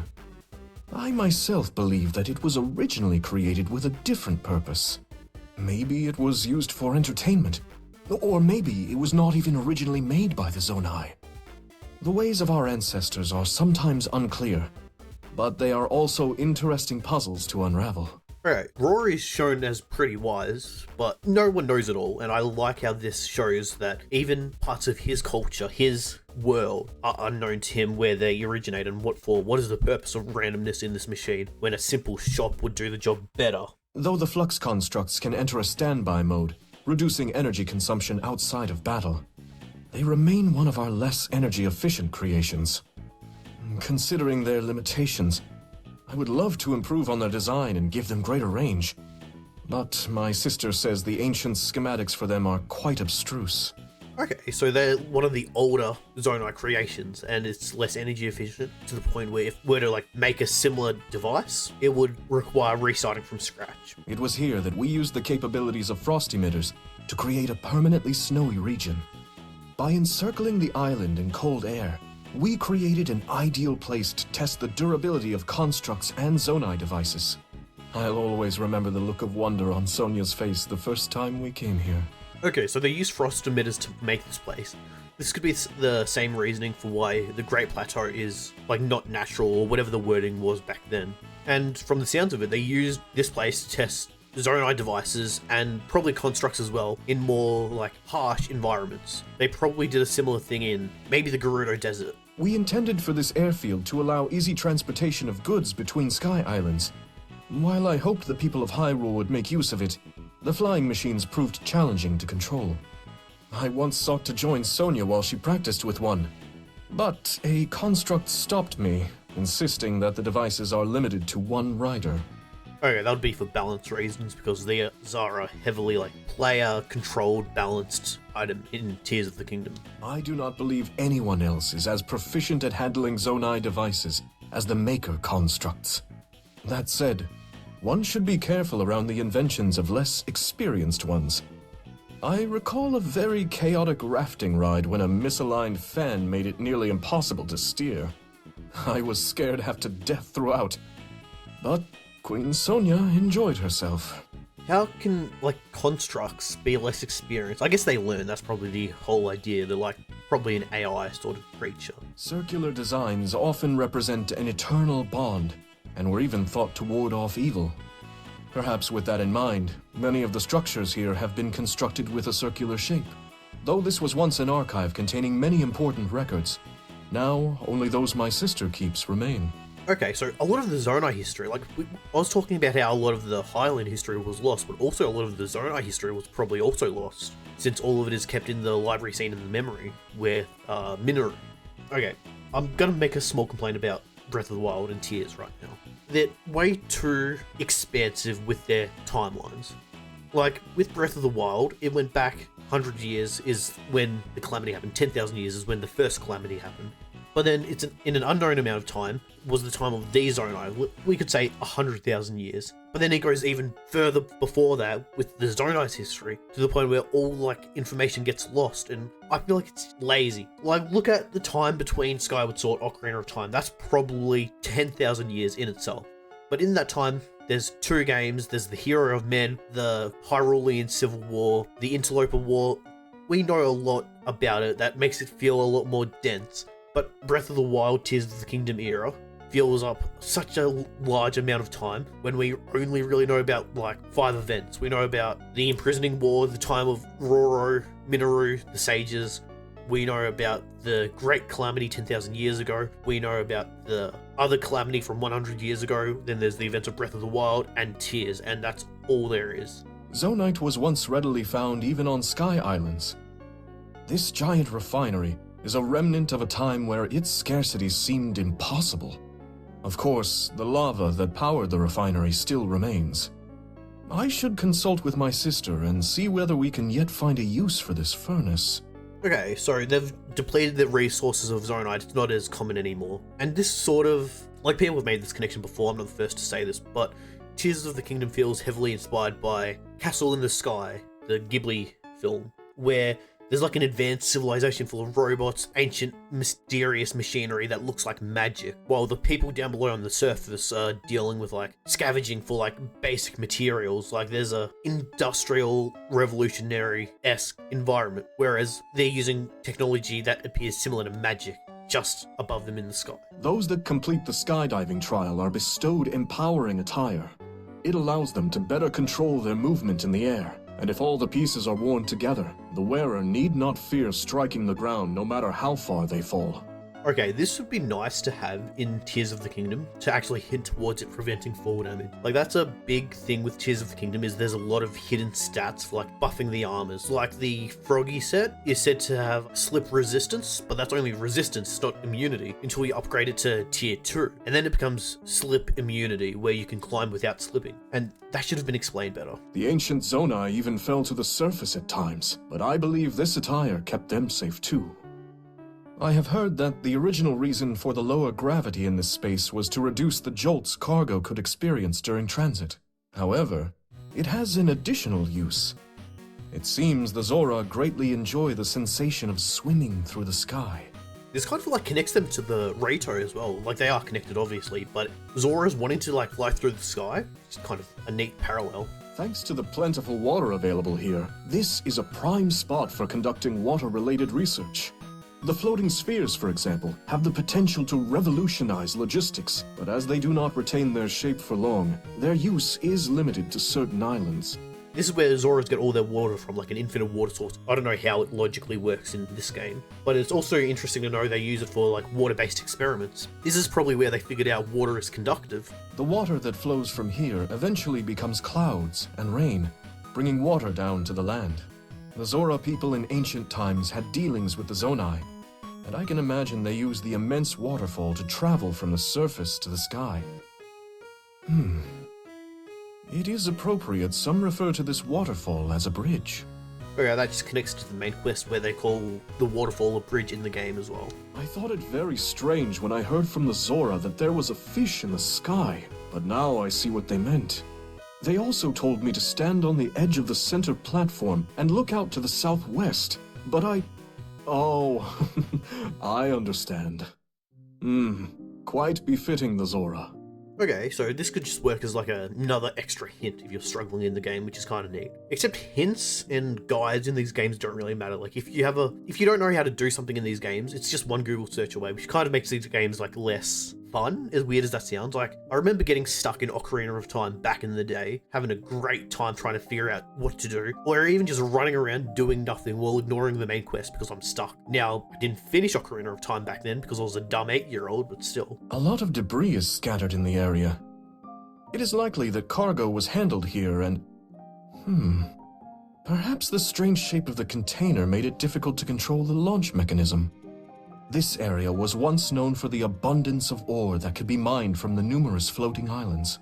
Many gathered here to make their fortunes, though today only a few mines remain. The sight of ore deposits sparkling in the night sky, wonderful company at one side, is a better kind of fortune in any case. Okay, so this would have been like a huge island that was used as a mine, and now it's just like one ore cluster. It is said that until the guardian of this labyrinth offered guidance, a soul would be set to wander these halls. Perhaps this was the room where those dishonest with themselves were judged, where the guardian of this place weighed the courage of a soul. Okay, so that was the Courage Island, the one with the dragons. In a time when Zonai devices make it easy to overcome many of life's obstacles, the idea of flying through the sky without assistance, of overcoming one's fear of falling, has been dismissed as unnecessary idealism. But now that only my sister and I remain, I believe, with my whole being, that it is more important than ever to always strive to grow. Only the sister and him. Isn't it implied that the... No, it is straight up outright said that the ancient hero seen in the Calamity mural from 10,000 years ago was a Zonai, because the ancient hero's aspect depicts him as a Zonai. Despite like a different like sub-type of Zonai, it doesn't look as like goat-like. He says only him and his sister remain then. How does the ancient hero exist? I have heard that until a soul here receives guidance from the Labyrinth's guardian, it will wander this maze. Perhaps it was here, then, that the Guardian of Wisdom, with their keen mind, would pass judgment on those who deceived others. Okay, so they sort of just copy and pasted, just rearranged the words of the ruled by the dragon one. I didn't read the title, but that was probably it. Which is kind of a bit lazy. Like, if the ruled by the or is probably going to say, I've heard that a soul wanders this labyrinth, or wanders this maze, and the Guardian would let them through. I traveled here on a quest to cleanse evil, and Sonia has accompanied me. However, I had not considered how challenging it would be to traverse this path. If I had my sister's power, I could perhaps move this vessel. What's Minoru's powers? I know she has like a construct. Is it just the power to like possess and sort of control a machine? Because she doesn't really have any powers when you get her as a sage companion. Ah, I think I remember. When a Zonai tumbled, Rito Wings gave chase. In thanks for their salvation, the Stormwind Arc was made. A gift given from the Zonai, and the Rito filled with joy. It is an old legend of my people. Okay, so that's kind of an interesting lore drop. It's clear that all the, like, the Velocity of Gorondia, the Ancient Zora, whatever it's called, the Lightning Temple, and the Stormwind Arc were all connected to the Zonai. But this is interesting that the Zonai made this. It looks so different, like, architecturally to any other Zonai structure we see. Like, look at the Temple of Time on the Great Sky Island. It doesn't look the same at all. Could this be that vessel? The ceremony held here was a trial of heart, strength, and technique. There was a time where everyone who came of age would undertake this test. But as Zonai devices developed and spread, only those wishing to challenge their courage would take part. I wonder if this island will ever see a new challenger. Okay, so this is where everyone who came of age, this is like how in Wind Waker, whoever came of age had to wear the green clothes. Maybe the Zonai have a connection to the anyone with the spirit of the hero sort of deal of the curse. Then we originally thought maybe the Zonai ancient hero is actually an iteration of Link we have yet to see. This island is a training site for those who carry the power of light. By practicing at length with this power, one can grow strong enough to overcome great evil. To recall all the times I had visited this place in my youth. Okay, so Rauru came here to practice his light powers. Though this island was originally used as a place to store things, it has been a long time since it fulfilled that role. And while the island lacks an official name, many have come to call it Starview Island. As for me, the only real stars are those sparkling in Sonia's eyes. What a romantic, kind of adorable. This island was intended to be a fortress with a strong wall, but it seems to be collapsing faster than other islands. I wonder if the dry climate of the Gerudo region is at fault.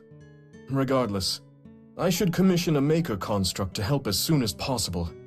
It would be a disaster if the island fell to the surface. Okay, when do these voice memos take place? I imagine it's like recent Rauru, as it shows his like picture here as a ghost, which they could have used, or not a ghost, but like a spirit. They could have easily used an image of him from the memories where he was still alive, or his model from Age of Imprisonment, which is currently in development. So these are probably just after the fact. Like when Link goes there now, it's sort of just him speaking to him. There are stories that claim a soul will wander these halls until the Guardian of Power, said to reach from depths to sky it was so large, has cleansed them of their pride. Perhaps it was in this room that judgment was passed on those overly boastful of their power. I get they're all slightly different, but the fact that they're all the same like structure and they're all basically the same thing is kind of lame. I would have loved to learn more about each of these different structures. Like I brought up the idea that the one in the like northeast near Akala could have been like a prison, but I've also heard a good theory that all three are like set in the borders of the land to like watch for invaders. So they're like garrisons or watchtowers or just structures for like soldiers to be prepared for. This was originally a port where materials from the depths were imported and stored. but it is currently being managed by my sister as a construct warehouse. Security is unusually tight. Even I had trouble coming here. But knowing my sister, she has her reasons. Okay, so I feel like that does imply that it is now, because now the security is hard to get in. If it was set back then, he would have been able to get in just fine. The people on the surface believe this to be proof of the lightning dragon's divine protection.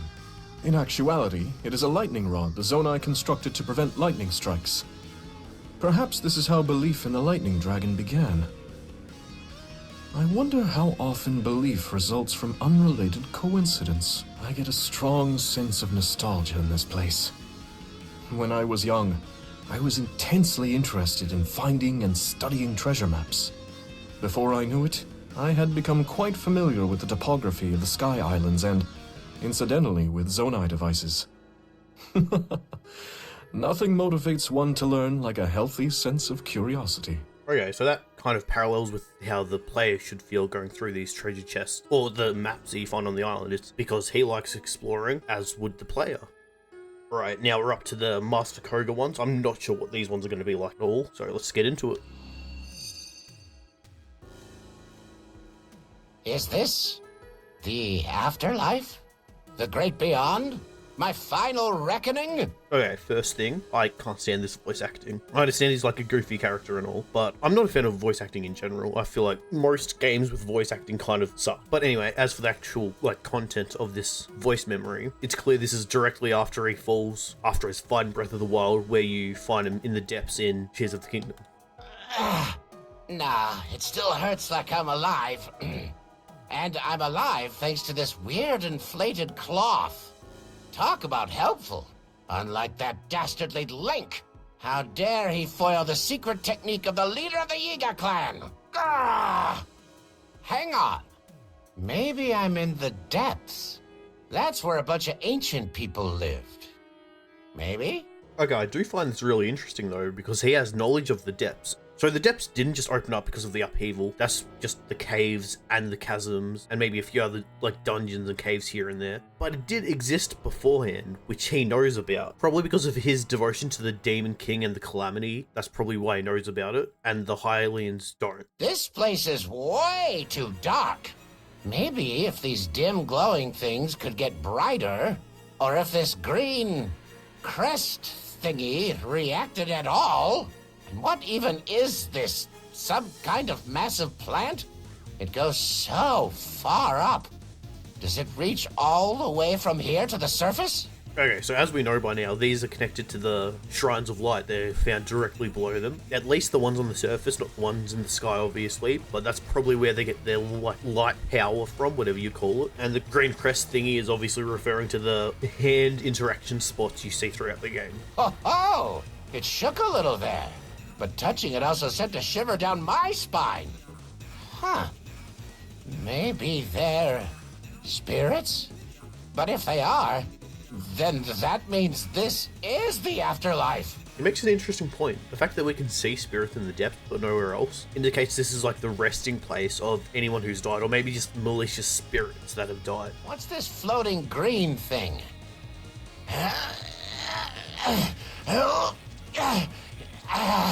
Is this some kind of bottle? What's inside? I'll just... Fine! Don't open! I'm still gonna hang on to you. My sixth sense says you're important. I have no clue what green thing he's referring to. It is probably more obvious if you actually play the game and find this location. It's probably an item near here. Is it a Zonai capsule maybe? But either way, green is associated with the Zonai. It makes sense why he can't open it. You need a Zonai hand to do it like Link gets. This some kind of ancient doodad? It's flat there and pointed here. Hup. Ah, my butt! Ah, what a terrible seat! Oh, take this terrible seat! What? Why are you glowing? Okay, so I get the sense of a lot of these are going to be jokes. More ancient doodads. Lots like the last one, too. Crazy thing firing off into the air scared the bananas out of me. Huh. I bet the ancients used them to get around. Which means I can, too. Come here, round thingy. Time to show Master Kohga what you can do. Yeah! But this does kind of show off him learning how to use it, which explains how he makes contraptions when you come across him in the depths. Ooh, this is a new mushroom. I've never seen anything like it on the surface. Maybe just one little bite. Ah, what is this smoke? I can't see anything. Oh, it's just like a smoke screen. I should hang on to a few of these for the next time things are looking dicey. Does he end up using these? Because I don't remember that at all. I don't know if he uses them throughout the game. I mean, I remember them. I don't remember him using them. Okay, so there are bokoblins down here. And they're smart enough to mine for something using tools, but they attacked me right away. Here I thought faithful servants of the Magnificent One would want to be friends. Could have at least talked first. Okay, so bokoblins, moblins, maybe even Lionels are more mindless creatures just willing to attack and fight for their king or their master, whereas the Yiga clan are all willing followers of the Demon King. Heh. Good riddance to those bokoblins. I guess they don't like this light. I was going to let them join my new Yiga clan depth squad, but they definitely like attacking me too much. Makes me miss the Yiga clan. I wonder what they're up to. Okay, this brings up a question I have, but it'll probably get answered in a few things anyway. Because it says part 1, the fall in the top there, but I do wonder how the rest of the Yiga clan followed him down to the depths. What's the deal with this place? The furnace is blazing away, but no one to be seen. Though from a distance, it did look like this green thing was moving. Maybe I should find something to eat.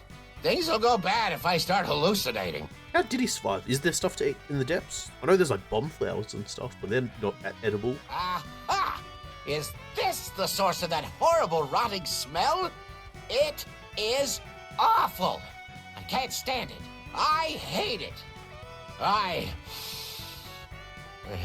don't want to stop smelling it. Whoa. Little bit dizzy, Oliver. Hey, over there. Those aren't bokoblins. They're Yiga. Guys! Guys! Okay, that answers how they actually work. They make the victims hallucinate, so then they attack who they think are friends. Is that?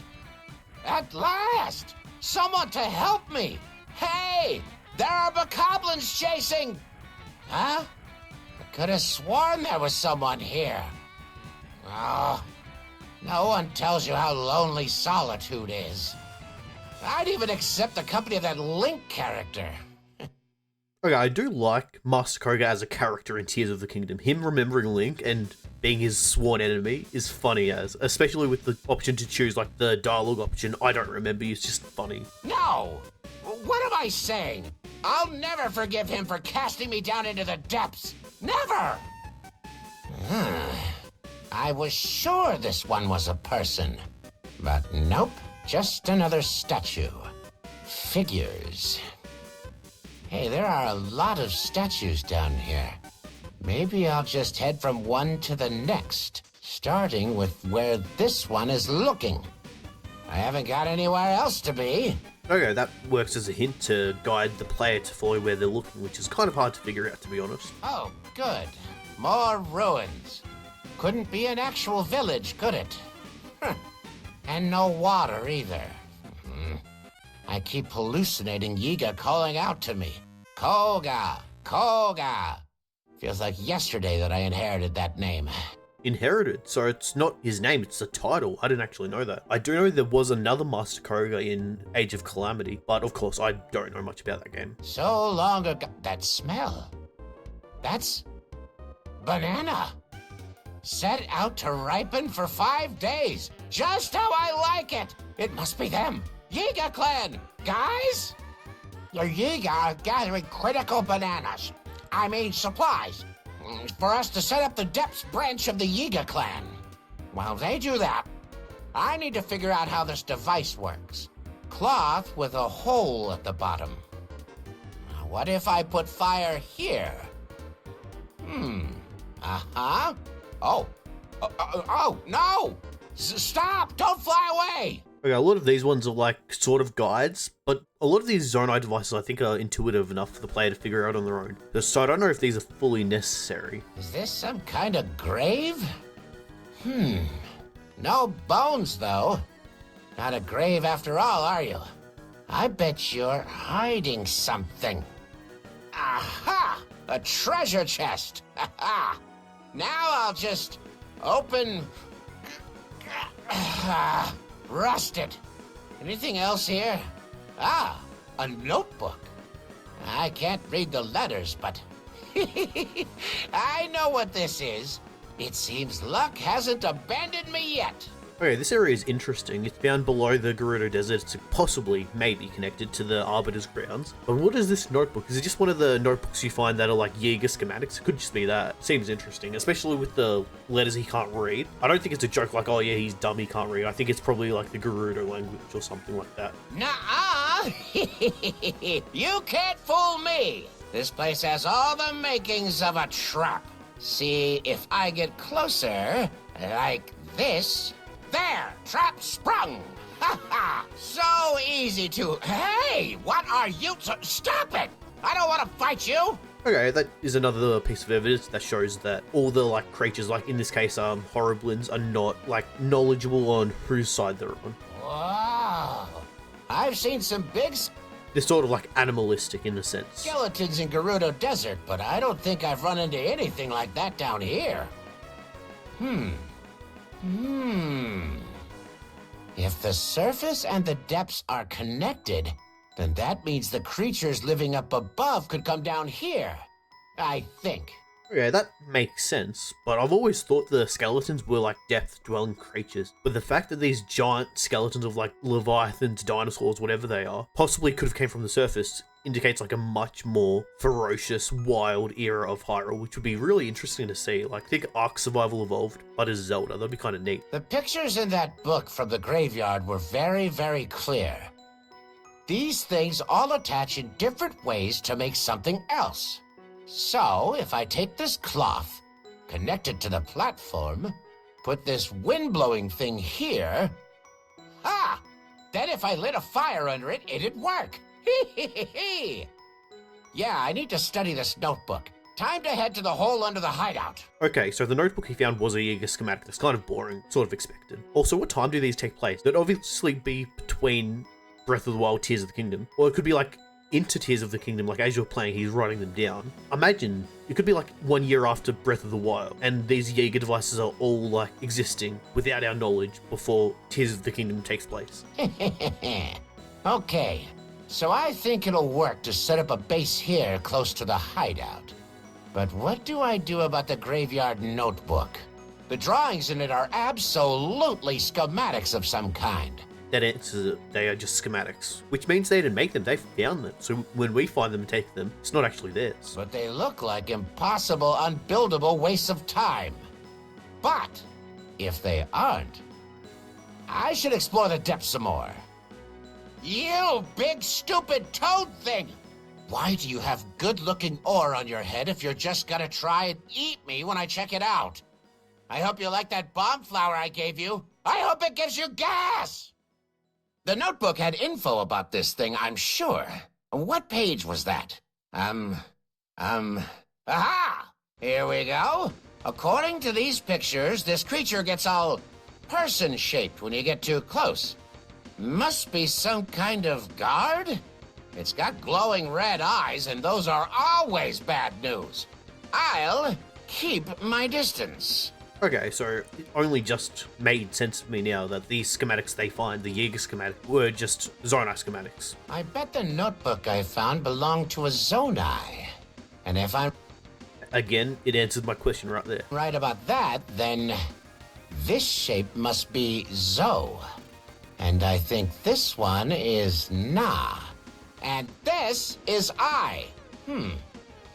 Device. Zonai device.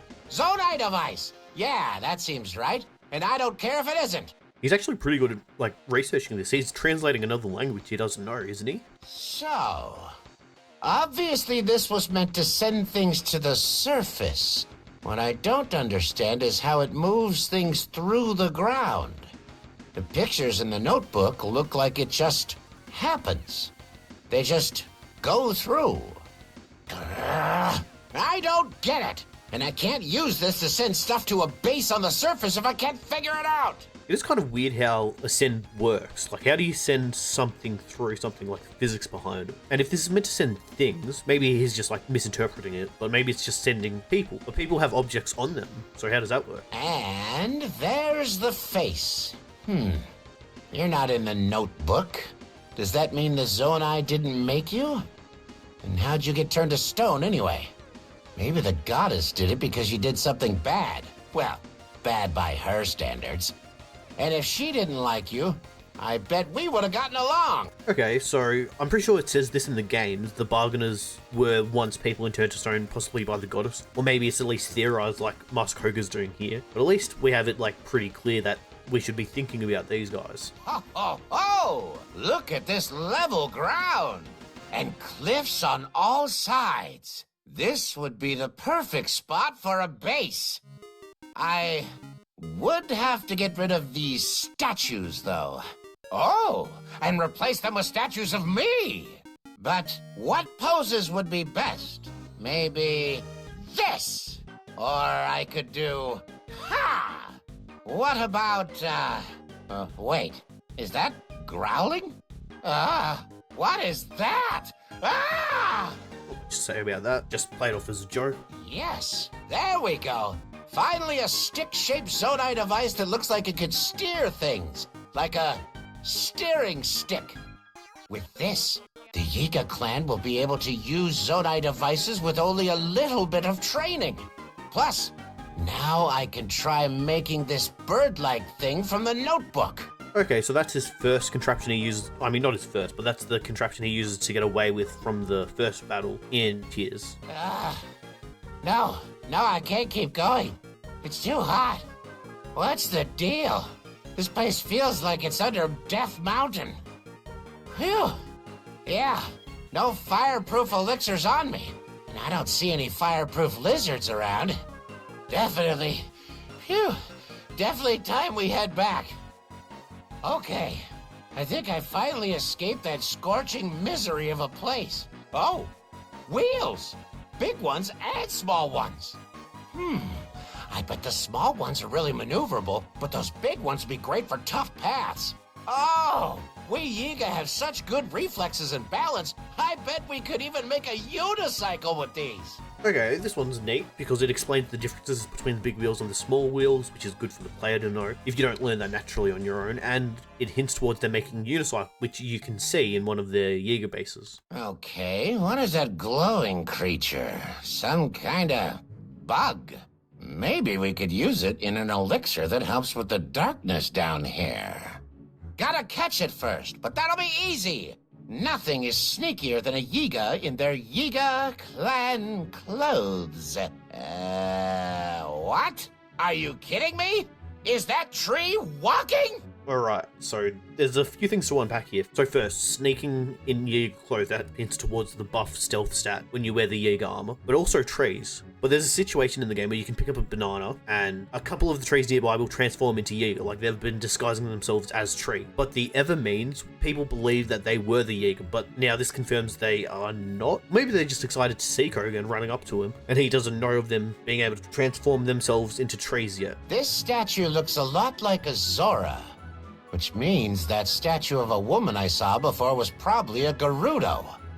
And if I follow this statue, I'll probably find something man-made eventually, too. I think I'm beneath the Rauru region. But that'd mean the depths are massive. I'll never finish exploring them.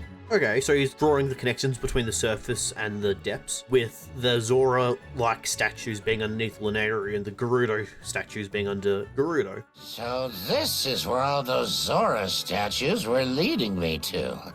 Kinda like how the Gerudo statues pointed the way. Must be important, and sturdy by the look of it. A perfect place for a Yiga clan base. I do like how all of these ones are like in a linear order, like you can tell there's like a continuous story going on from the start to the end. This thing was definitely moving. It withdrew the moment it noticed me, but I saw it. Its neck was all stretched out, just like the pictures in the notebook. I can't believe something so ancient still works. Better take it with me. Okay, lift with your legs and... Oh, wow, you're heavy. Never mind. The younger Yiga can haul this home. So this brings up an interesting idea. Remember back during Var Meadow, I think it was, and it was considered very light, and I was like, oh yeah, it must not be dense or whatever. This might imply that the divine beasts always had the idea that the divine beasts may not have been made by the Sheikah at all, but at least we know they're most likely not made by the Zonai, because the Zonai things are heavy. Like this little guy is very heavy, whereas the divine beast is considerably light. Or it just goes to show that the divine beasts were made like further on in the Zonai lifespan, where they learned to optimize their techniques and use lighter resources. Ho ho! I knew it the moment I saw it. That red ooze is not good. It feels like part of my soul is being stolen right out of me at the slightest touch. And lately the stuff has been getting everywhere. But I figured out the secret. Don't touch it. And that is why the Hover Doom Mark I is the best thing ever. Turns out if I stare at Zonai letters long enough, I can learn to read them. It also turns out someone named Minoru wrote this notebook I found. They were apparently the last Zonai to manage this place. Anyway, I came here looking for prototype constructs, not a big owl statue. And that isn't a construct. Right? Sorry, I was making a joke about how a construct is found here, and if we had have dug a little bit deeper, he would have found it. Alright, so instead of prototype constructs, this place is... empty. That... Okay, he did dig a little bit deeper, but I guess it's not really connected, is it? This is a separate place from the Spirit Temple. That's great. Not like I had plans to use everything I was gonna find. At least I have the schematics for Minoru's construct. I could just make that myself. A construct by me for me. Okay, so this is where he learns about the Minoru's construct so he can make his own that you fight at the end of his quest line, which I don't think they ever state it was inspired by this construct, because there is the other construct that was made by Minoru, but now it's good to know that there's a connection between the two. So I thought Zonai devices were only good for getting around, but a fire-breathing dragon head? That's really dangerous. Oh ho! I have an idea. If I take this and some spikes and add them to my construct, yes, this could be amazing. This could be incredible. This could be Mecha Kohga 5000 Deluxe. So that last earthquake opened up a bunch of holes to the surface. Okay, this answers it. The last earthquake, that would be the upheaval, or getting close to the upheaval. So everything up until this point has been before the opening of Tears of the Kingdom. And apparently Zelda has some new minions. They're calling themselves a survey team. Boring. And they have started poking around down here in the depths. Road! I was here first. I could erase them from existence the moment I see them, but maybe I should let them look around and see what they find. Then erase them. Ha! Yeah. This is definitely the place the notebook mentioned. It says a construct here will let you use Zonai power to memorize and rebuild a design once it's been made. That would be really useful, except there's another one of those green crests. And it doesn't do anything. Someone else can figure it out. Okay, so this would be right before Link comes here and gets, what's it called? Not Ultran, the auto-build rune. I got a report from one of my spies in the survey team. They say the Demon King has awakened, and both Zelda and Link have gone missing. This is the perfect opportunity to show the Magnificent One that we, his best and most loyal retainers, are ready to support him. Okay, so we've finally caught up to the beginning of Tears. Okay. The Yiga clan knows where and how to build the base. They can handle the menial work from here. Meanwhile, after I'm done soaking, I need to hurry to the Magnificent One. A meeting with him is not something I would leave to anyone else. He never does meet Ganondorf in any form, does he? That sucks for him, I guess. I heard a really interesting bit of news from one of my spies in the Zonai survey team. It seems there's lots of Zonai stuff down here because the ancient Zonai were digging all over the depths to find an ore called Zonite, which must mean the place with the big furnace is an abandoned mine. And that obviously means this incredible source of energy was meant for me to control. It seemed really strange that the Rito statues ended abruptly. But turns out the entrance is on the surface, and it's right under Rito Village. Maybe all the mines those statues point to are under big settlements. If that's true, we can employ some sneaky, stabby, and attack from below while they're distracted. Magnificent One, I hope you approve of my incredibly clever plan. Okay, that's kind of a creative plan, but the actual logic behind digging through all that stone and layers of the earth to attack a village does not seem practical. Almost. No good. Curse my banana gut. The price I pay for those lovely yellow fruits. I just know there's gotta be a great treasure if a flux construct is here. But no. Bananas are once again my undoing. I'm done with this.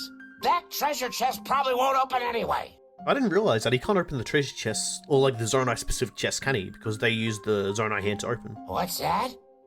It feels like something is overhead. And the wind. Did it just pick up? But I don't... Oh. What's that? It's hard to make it out, but is that a dragon? How did I not notice a dragon? Okay, so this points out that dragons, if you can't find them anywhere, check the depths. Oh, that is a really big lake. Perfect for the aquatic division of the Yiga clan. Why do they need an aquatic division? What are they going to be doing? Are they planning to flood the world and create a Wind Waker 2? Because I would be so down for that. We'll have to move quickly to build powerful water vehicles. And obviously we'll need to train Yiga to use them. We must be ready for whatever the Magnificent One needs. All of the monsters down here are so strong. Stronger than 100 men. But none of them listen to me. The moment I find one, I get attacked. I hate getting attacked. And that's why I've launched the Monster Training Program. Just as every child bonds with their parent, every monster I raise will bond with me. And they will serve the Demon King. Hey, I'm not food. No, I'm not.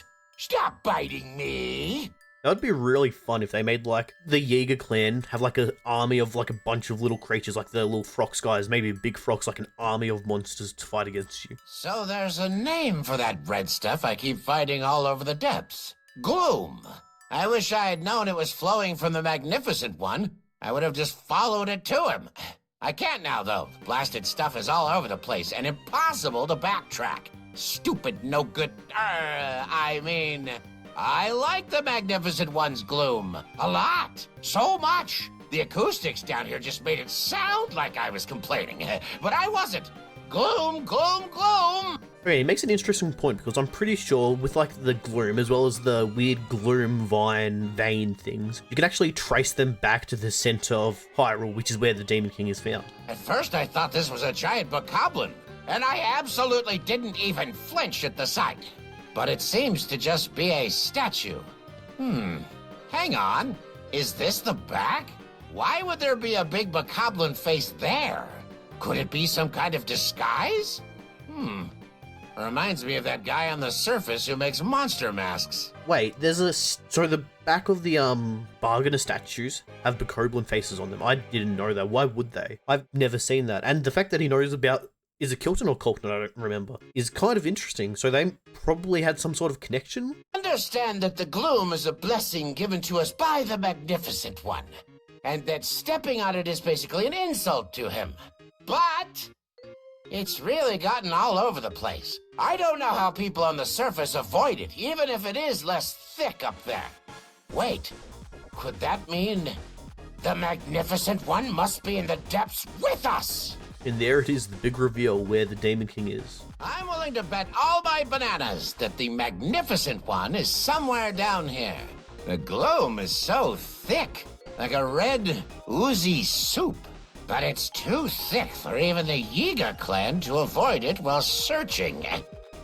Wasn't there something one of my spies said about Sunderlions and the gloom? I'll need to look into that. The notebook says this is where people wished for matchmaking, or something. Well, in that case, I wish to meet the Demon King. Maybe there's a trick to it. I wish to meet the Demon King. I wish to meet the Demon King. I wish to meet the Demon King. So, both on the surface and in the depths, there is a, place where you go when you wish you want to meet someone, which is kind of interesting. So, Zonai had the same, superstitious beliefs that everyone else would, despite being a lot more technologically advanced than any other tribe. Monsters in gloom don't seem to like the water in the depths, making lakes the perfect place for bases. We've already got a perfect site up and running, and the Yiga are making progress using Zonai devices. They're turning out one schematic after another. Ha ha ha! But also, I should really get to work on Mecha Kohga 5000 Deluxe. Okay, so this explains why a lot of the Yiga clan hideouts in the depths are made in the middle of lakes. It's just because a lot of the monsters die in water, so they can't get to them. Kind of smart. Grrr, that cursed Link is back. I knew rumors of him vanishing were too good to be true. And where you find Link, you'll find someone pulling his strings. It can't be Zelda, though. She's long gone from this world. Or is she? The royal family can be tricky. Okay. Assume nothing, and only rest when I'm sure the job is done. Where could the Magnificent One be? We've searched high and low with nothing to... Huh? Hey, you! Why are you in such a hurry? Slow down, there's no need to... What? The green crest? You figured out how to make it work? Then we have to hurry to the great abandoned central mine. Hurry! Go faster! Okay, that's a nice clean ending, leads towards close to the beginning of the game where you do meet up with him for the first time. Alright, now we're up to the Zelda ones in Tears of the Kingdom. These are the ones I look forward to the most, in all honesty. I have heard the castle gate is the product of Sheikah wisdom and Goron engineering. Father always said it would never fall, and he was technically correct. It is the only part of the castle that remains unblemished. Okay, that's like the same as the first one from Breath of the Wild. The dining hall. Father was partial to the seat in front of the fireplace, and Link preferred to stand watch near the entrance while I ate. I still laugh when I remember the look of surprise on Link's face as I returned for my second and then third helping of fruitcake. Alright, so Link isn't the only glutton in the series. I loved gazing out at the castle town here in the observation room. The view is completely different now, but I will see to its restoration. Okay, so these are a lot of the same places as Breath of the Wild, or Zelda's memories in Breath of the Wild. And this, I don't remember what it said the first time, but I think it's the king wanted, or the king, I don't remember what it said the first time, but I think it said something along the lines of the king enjoyed standing here, gazing over his wonderful kingdom. And now Zelda's here in the same spot, being like the top leader of the kingdom, and wanting to restore it to its former glory. The first gatehouse is the outermost point of entry to Hyrule Castle. While the ramparts themselves are crumbling in many places, the towers appear to have endured. This seems like an excellent place to store the materials we will need as we work to restore the castle. The guard's chamber. When he was not occupied by his duties as my protector, Link would often come here to train alongside the regular soldiers. They once let me join in, but the arrow I loosed went off target. It also caught the flame of a torch, and everyone frantically raced to put out the resulting fire. Okay, that's kind of funny, but it also shows this Zelda is not very combat focused, especially compared to other Zeldas, like the Zelda in Twilight Princess uses the Bow of Light, in the final fight against Ganondorf, and it's sort of become a like part of her character being an archer, as we see in Hyrule Warriors, and I know that's not canon, but it's still interesting to note. As far as I am aware, there were never criminals foul enough to warrant imprisonment here. And while I do recall a bandit named Misko being captured long, long ago, it seems in recent times they have risen to greater fame for their keen sense of fashion. Okay, so I'm pretty sure when we got to this memory in the same spot in Breath of the Wild, I said something like, oh, I wonder who would be imprisoned here, and it says they didn't use it. Or maybe they did use it, and Zelda just thinks that they weren't bad enough to like actually warrant imprisonment, as it says. So maybe it did go used, but it was unreasonable imprisonment. And the bandit Misko, I'm not sure what he actually did to be considered a bandit, but the fact that they are known for their fashion now is kind of interesting, because that was DLC in the first game, right? Ships would come and go all day here at the docks. It truly was the most lively part of the castle, and it always felt thus thanks to the numerous merchants. It feels lonely now, abandoned as it is, a feeling magnified as I reflect on what it once was. The castle's library, now covered in dust. At first glance, I found this worrying, but I believe nearly all the books can be salvaged with some effort. Though Father never cared much for books, he would often visit this place. I wonder why. Okay, he might have secretly cared for books and like some secrets this library has, like possibly pointing towards the Demon King or the imprisoning war, but it most likely just refers to his secret study in the library. Though this throne sits vacant, the space it occupies still speaks volumes. For instance, while the sculpture behind the throne is especially sturdy and serves as a hiding place in an emergency, no one that occupied that seat has ever chosen to use it. That's where you find the new champion's tunic, right? I'm pretty sure at least, but that's not its actual use case. Its use case is like an emergency hiding spot for like the king or queen, and they never had to use it, which shows the Kingdom of Hyrule really is a very peaceful nation, at least before the calamity and ignoring the imprisoning war and stuff like that. The bell tower. My memories of it are filled with a terrible sense of helplessness. When that bell tolled, it reminded me that my training was incomplete. And the last time I heard it ring out, it was warning us of the calamity's arrival. What a sad reminder of how Zelda failed her kingdom. Like, I know it's not only her, it was meant to happen, whatever, but you know she would still blame herself even towards the end of Tears. My room. I spent far less time here than I did in my study. That fact may have surprised my attendants, as I often closed the bed curtains to hide the fact I had once again slipped away to continue my research. Okay, because if she was caught, she'd probably get told to rest, because all the soldiers would want her to rest her like mind and body for her awakening her powers at the king's request. My study. I found a silent princess in a corner of this desolate room.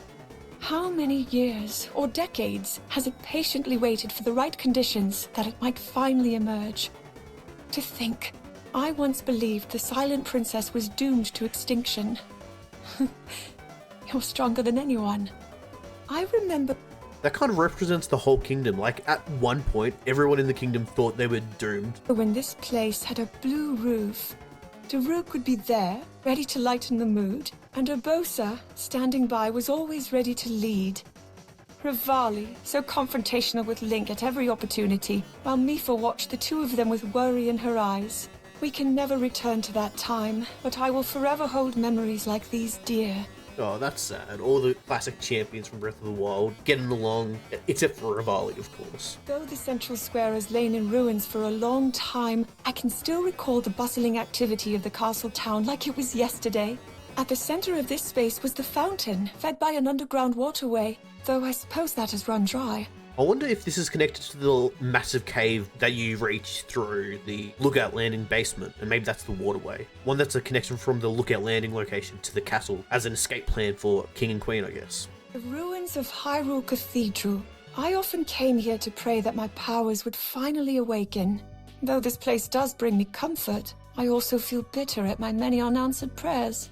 A lot of these are way too similar, to be honest. It would be very ungratifying if I got these legitimately through the game, playing Breath of the Wild first and then this. It would feel very repetitive. A memorial.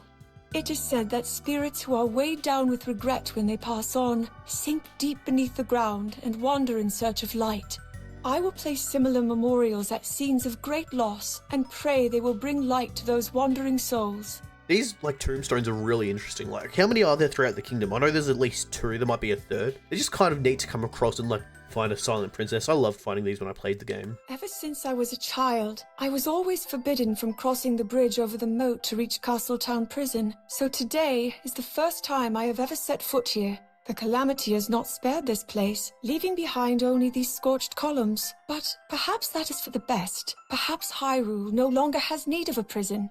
I mean, currently not, but you imagine they would need one pretty soon. This was once an impressive research site, but after being devastated by the calamity, it is now known as the Royal Ancient Lab Ruins. Pura in particular has lamented the knowledge and samples that were lost here, but we can start again. It's our turn to build something we can leave to future generations. The land here has been Oh, here's the other one, Merida Memorial. This is probably the other one I've seen, but I'm sure there's more, right? trampled by monsters.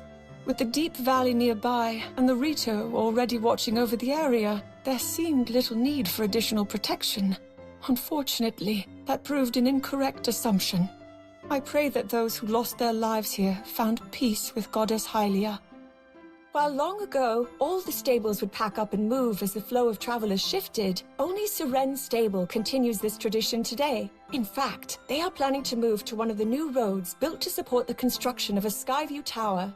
They are very busy preparing for the move, but I must remember to visit them again once things have settled. Is this really the only stable that moves? I swear there's another one on like the eastern river, because I'm pretty sure this is the western side if I remember correctly. Typhlo Ruins was once covered in darkness. Perhaps it disappeared along with the shrine and the trial. Regardless, these large ruins were almost certainly unexplored thanks to that darkness. With it gone, dedicated research of this site can begin in earnest. It was really neat exploring this place for the first time and being able to see, but I don't think the layout's one-to-one. It might be, but it always felt like more like elaborate in Tears of the Kingdom with like all the different like owls, the dragons, whatever else there was. But this also brings up a point partly unrelated. I hate the fact that not all, but 99.9% of the Sheikah tech disappeared. It's such a cop-out answer, like, yeah, the story no longer needs it, but they could have, like, buried it in the depths. Like, that would have been such an enjoyable experience, going down to the depths and seeing a bunch of Sheikah aesthetic down there. Like, I know everyone complains we saw too much of the Sheikah aesthetic in the Divine Base and the Shrine, but it would have been nice to find. One thing I was hoping for, and I know this is very unrelated, but one thing I was hoping for when I first played Tears was going into a random shrine or a random cave or just some obscure place and coming across a Guardian as, like, a mini-boss. That would have been so fun. The Elden Great Skeleton. Geological surveys of Hyrule have largely been at a standstill, but they could be incredibly valuable. Through careful study, we could identify extinction events and their causes. We could see evidence of environmental changes or disasters, and possibly prevent them from happening again. And this all ties back to fossils. We simply must put more effort into their study. Zelda would be a big fan of the people that have a quest regarding these Leviathans. It's like Leviathan studies, and they all come to a different hypothesis of like an ice age, volcano eruption, and something in the desert, I don't remember. But it's neat that she and Nintendo bring attention to these skeletons. Like, they won't do anything with them, but it's something that we should be thinking about, is what I think Nintendo is pointing us towards. This structure was clearly designed to take advantage of the geography of the area, but even the interior is largely intact. Considering how many battles have been fought, well, it is very impressive. Seeing it reminds me of some very, very old records I've read. They suggest that there was a temple named for the first Queen of Hyrule, and that it was often used as a shelter for the common people. Could this be... So, I know names of places change a lot over time. So could this be like the Temple of Sonia, Sonia's temple? That's kind of neat to know. The North Lome Labyrinth is a harsh environment and an unsurprisingly labyrinthine structure. It has high wall... Okay, it took me this long to realize, but all of Zelda's voice memories are on the surface. Master Kohga is in the depths, and Rauru is in the skies, because none of these other characters went to these areas, aside from Kohga in Breath of the Wild. I guess Rauru technically was on the surface, but that's how it is, I imagine. Walls, but is otherwise unlike most fortifications. It did once hold an ancient relic meant for the bearer of the sword that seals the darkness, so perhaps it was a trial or test of some kind. I may just have to ask Link to investigate. A hot spring hidden deep within the mountain. I heard the pained cries of an animal and have now found an injured horse soothing its wounds in the refreshing waters. I had meant to investigate the immense skeleton on the northern summit, but this horse seems so friendly. Oh, the skeleton isn't going anywhere. Now how far away is the nearest... still kind of Zelda to want to take care of the horse and take it to the nearest stable, but I'm pretty sure it's a pretty big distance to the nearest stable. I came upon an injured horse and brought it to Snowfield Stable to Oh, that's the horse she's talking about, the golden horse. Oh, that makes be sense. treated. I had hoped to bring it with me on my travels, but it needed more time to recover, so instead I offered a prayer that some kind-hearted person would come to care for it. I may have also said a prayer, one I learned from Mother, to help with its mane. Oh, I think this is the first mention of Zelda's mother in the Tears memories. That's surprising. I spoke with Gally at Rito's stable, who seems worried about whether he can keep the stable open, though it sounds like he's had an offer to sell it to a newspaper of all things. In any case, Hyrule is all the better with newspapers and stables. Maybe the two can find a way to coexist here. Okay, so it's not really a stable anymore at all, but that gives a simple explanation of why it became a newspaper place. I don't know why they wouldn't choose a better stable to buy. I guess this dude just couldn't stand the snow, and it has Pen being able to fly around, and he's used to the cold because he is a Rito. 100 years ago, the divine beast Varmeadow soared through the sky, and the Rito champion, Revali, was ever quick to celebrate his skill as its pilot. Many may have been put off by his bravado, but I found it encouraging. There were often subtle signs that he was someone who worked hard, unseen, to be certain he could back up his bluster. Revali, the hardest working champion, underappreciated. He deserves to be as cocky as he is. Revali, you were always quickest to rush to my side when I struggled. I'm sorry I wasn't able to help you when you were in need. You being you, I imagine you shrugged off waiting 100 years like it was the smallest inconvenience.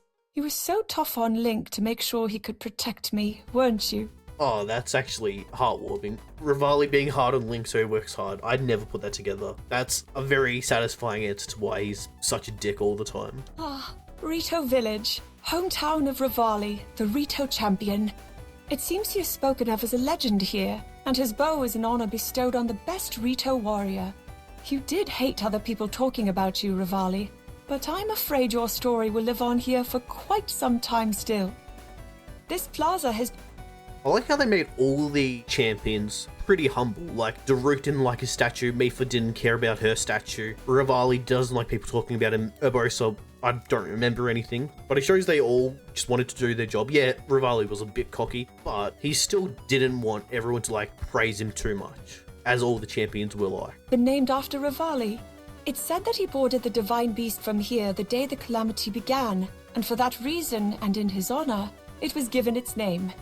The fact that the design on the ground has been carefully maintained and unchanged for 100 years shows the immense respect the village holds for their legendary warrior. It also goes to show how sort of peaceful this specific divine beast was. It didn't really cause any issue for the Rito, it sort of just hovered above them, giving them a lot of terror as they went about their lives after the calamity. Kennelly, the village elder of the Rito, told me that he intends to pass his role on to Teba.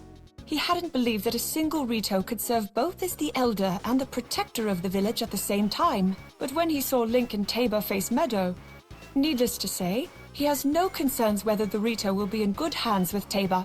This might sound strange, but I sort of wished Teba died when, in the pre-release hype season for Tears of the Kingdom, there was no footage of Teba. It would show Reiju, Tulin, and Sidon. It wouldn't show Yunobo because of his new design, but there was nothing about Teba. They skipped a generation and made Tulin the new sage. And I was hoping, from a storytelling standpoint, Teba was dead, so then it would give Tulin, being his son, a lot more pressure on him and a lot more to work towards. They didn't do anything like that, but still, Tulin's story, out of all the new champions, I think he's one of the best. Many of the Rito aspire Or not new champions, but new sage, I should say. to be like Revali, and most of the children follow his example in practice with the bow.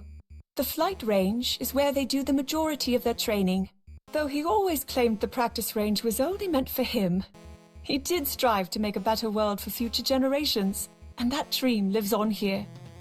When I look at the Hebra Mountains now, I can accept something I couldn't 100 years ago. The energy blast that shaped the peak 10,000 years in the past indeed came from the castle. Perhaps these mountains were always trying to teach us about the past. I should put together a survey team to investigate and make sure we aren't missing any other such messages. Okay, this answers it. It was still a bit vague before, but this does make sense. These ancient columns mark where a shrine once stood. Before the Okay, before this one starts fully, Regret and Repentance. That is a perfect title for this memory. calamity, when I was frantically searching ruins, I would often seek hard-to-reach places. Despite this, Link always managed to find me. I was so terrible to him then, and of course when I apologized for it later, he reassured me that he didn't mind. I regret putting him through that. Link being able to, like, maybe not forgive her, but just be like, oh yeah, it doesn't matter, is such a great move on his part. What a good character. People say he's a silent protagonist. Well, that is true. He still does have character, and if you can't see that, you're not reading the dialogue. Tabantha Bridge Stable was built when the Tabantha Great Bridge was repaired after many years of neglect. However, the bridge was destroyed during the calamity and only recently reopened, so the manager here is worried that no one knows about his stable. He purchased some goats and is trying to develop a signature dish using goat milk butter, but there are definitely some things he needs to learn about the animals. Okay, this is building towards the one pen quest where they make the recipe wrong, feed the goats like whole pine cones or whatever. That's kind of neat. Thunder Plateau was so named for the endless rolling thunder that used to echo across it. I was hesitant to even come here, but with the thunder gone, this place is incredibly peaceful. I wonder if the thunder was connected to the shrine that was here before. Maybe it was some sort of test. The fact that a shrine can, like, sort of control the weather is a bit absurd, but rightio. Link often used the vast meadows of the Sanadin Park ruins to help me practice horse handling. I recall thinking there was little I could learn from him. Isn't there footage of this in Age of Calamity? I need to play that, bro. I'll get on it soon, I promise. After all, I am quite capable on horseback. However, it wasn't technique he was showing me, but rather deeper lessons in compassion. The Satori Mountain Cherry Blossom Tree. While there were only 2 of these trees before, there seem to be many more now. However, it is said that cherry blossoms can purify evil. Does that mean more are appearing because the calamity has disappeared, or are they appearing in preparation for some new threat? This stable is called Outskirt Stable, but the Gerudo apparently refer to it as the Meetup Stable. Abosa told me that this is where many Vi see Vo for the first time. Perhaps the stable master knows this, and that's why a map to cherry blossoms, quite the romantic setting, is on display. I don't know if they intended this when they first made this stable and, like, decorated it, but the fact that there's so many small world building details like this that probably go unnoticed and you just need to change your thinking a bit goes to show how good of a world the Breath of the Wild world is. Like, people are going to compare the Zelda games all the time, but I think Breath of the Wild does its world building probably the best. There are good looking areas in, for instance, Twilight Princess has the fishing pond, which is beautiful, but you can't really get much story from it. The dried rock face of the entrance to Gerudo Canyon shows how little rain this region gets. While it may not be so perilously hot as to require advanced elixirs, the sweltering air does strike you the moment you set foot here, and it serves as a warning of the rugged desert ahead. This is where Divine Beast Vulnerable. Yeah, this is the excavation site. You see it in the opening cutscene, I think, in Breath... Or not the opening, but, like, after you talk to the king the last time in the cutscene, where he explains what happened 100 years ago, he shows a cliffside with Var Naboris on it. This is it, inside of Gerudo Canyon. Boris was found. According to the Gerudo champion, Urbosa, controlling the Divine Beast was similar in practice to how she controlled lightning. Both required considerable force of will, but with the Divine Beast, it was much, much more difficult. There have been reports of monsters. Okay, that goes to explain that a lot of the champions, their power is not power of, like, the body being strong, but it's the power of, like, their mind, their will, being able to push yourself mentally. In the well here at Gerudo Canyon Stable, and though we have sealed the entrance of their den with rocks, I doubt that is a permanent solution. As an additional measure, I have also told the stable manager to avoid using the well. It will be inconvenient, but safety is of the highest priority. Yeah, that's another pen quest, and pen quests are all tied to Zelda, like telling people, oh, you should do this, you should do that. It may be my imagination, but it feels like there is even more heat in the air here than in the past. And despite that oppressive heat and the seemingly desolate environment, I believe there is more vitality in this desert than anywhere else.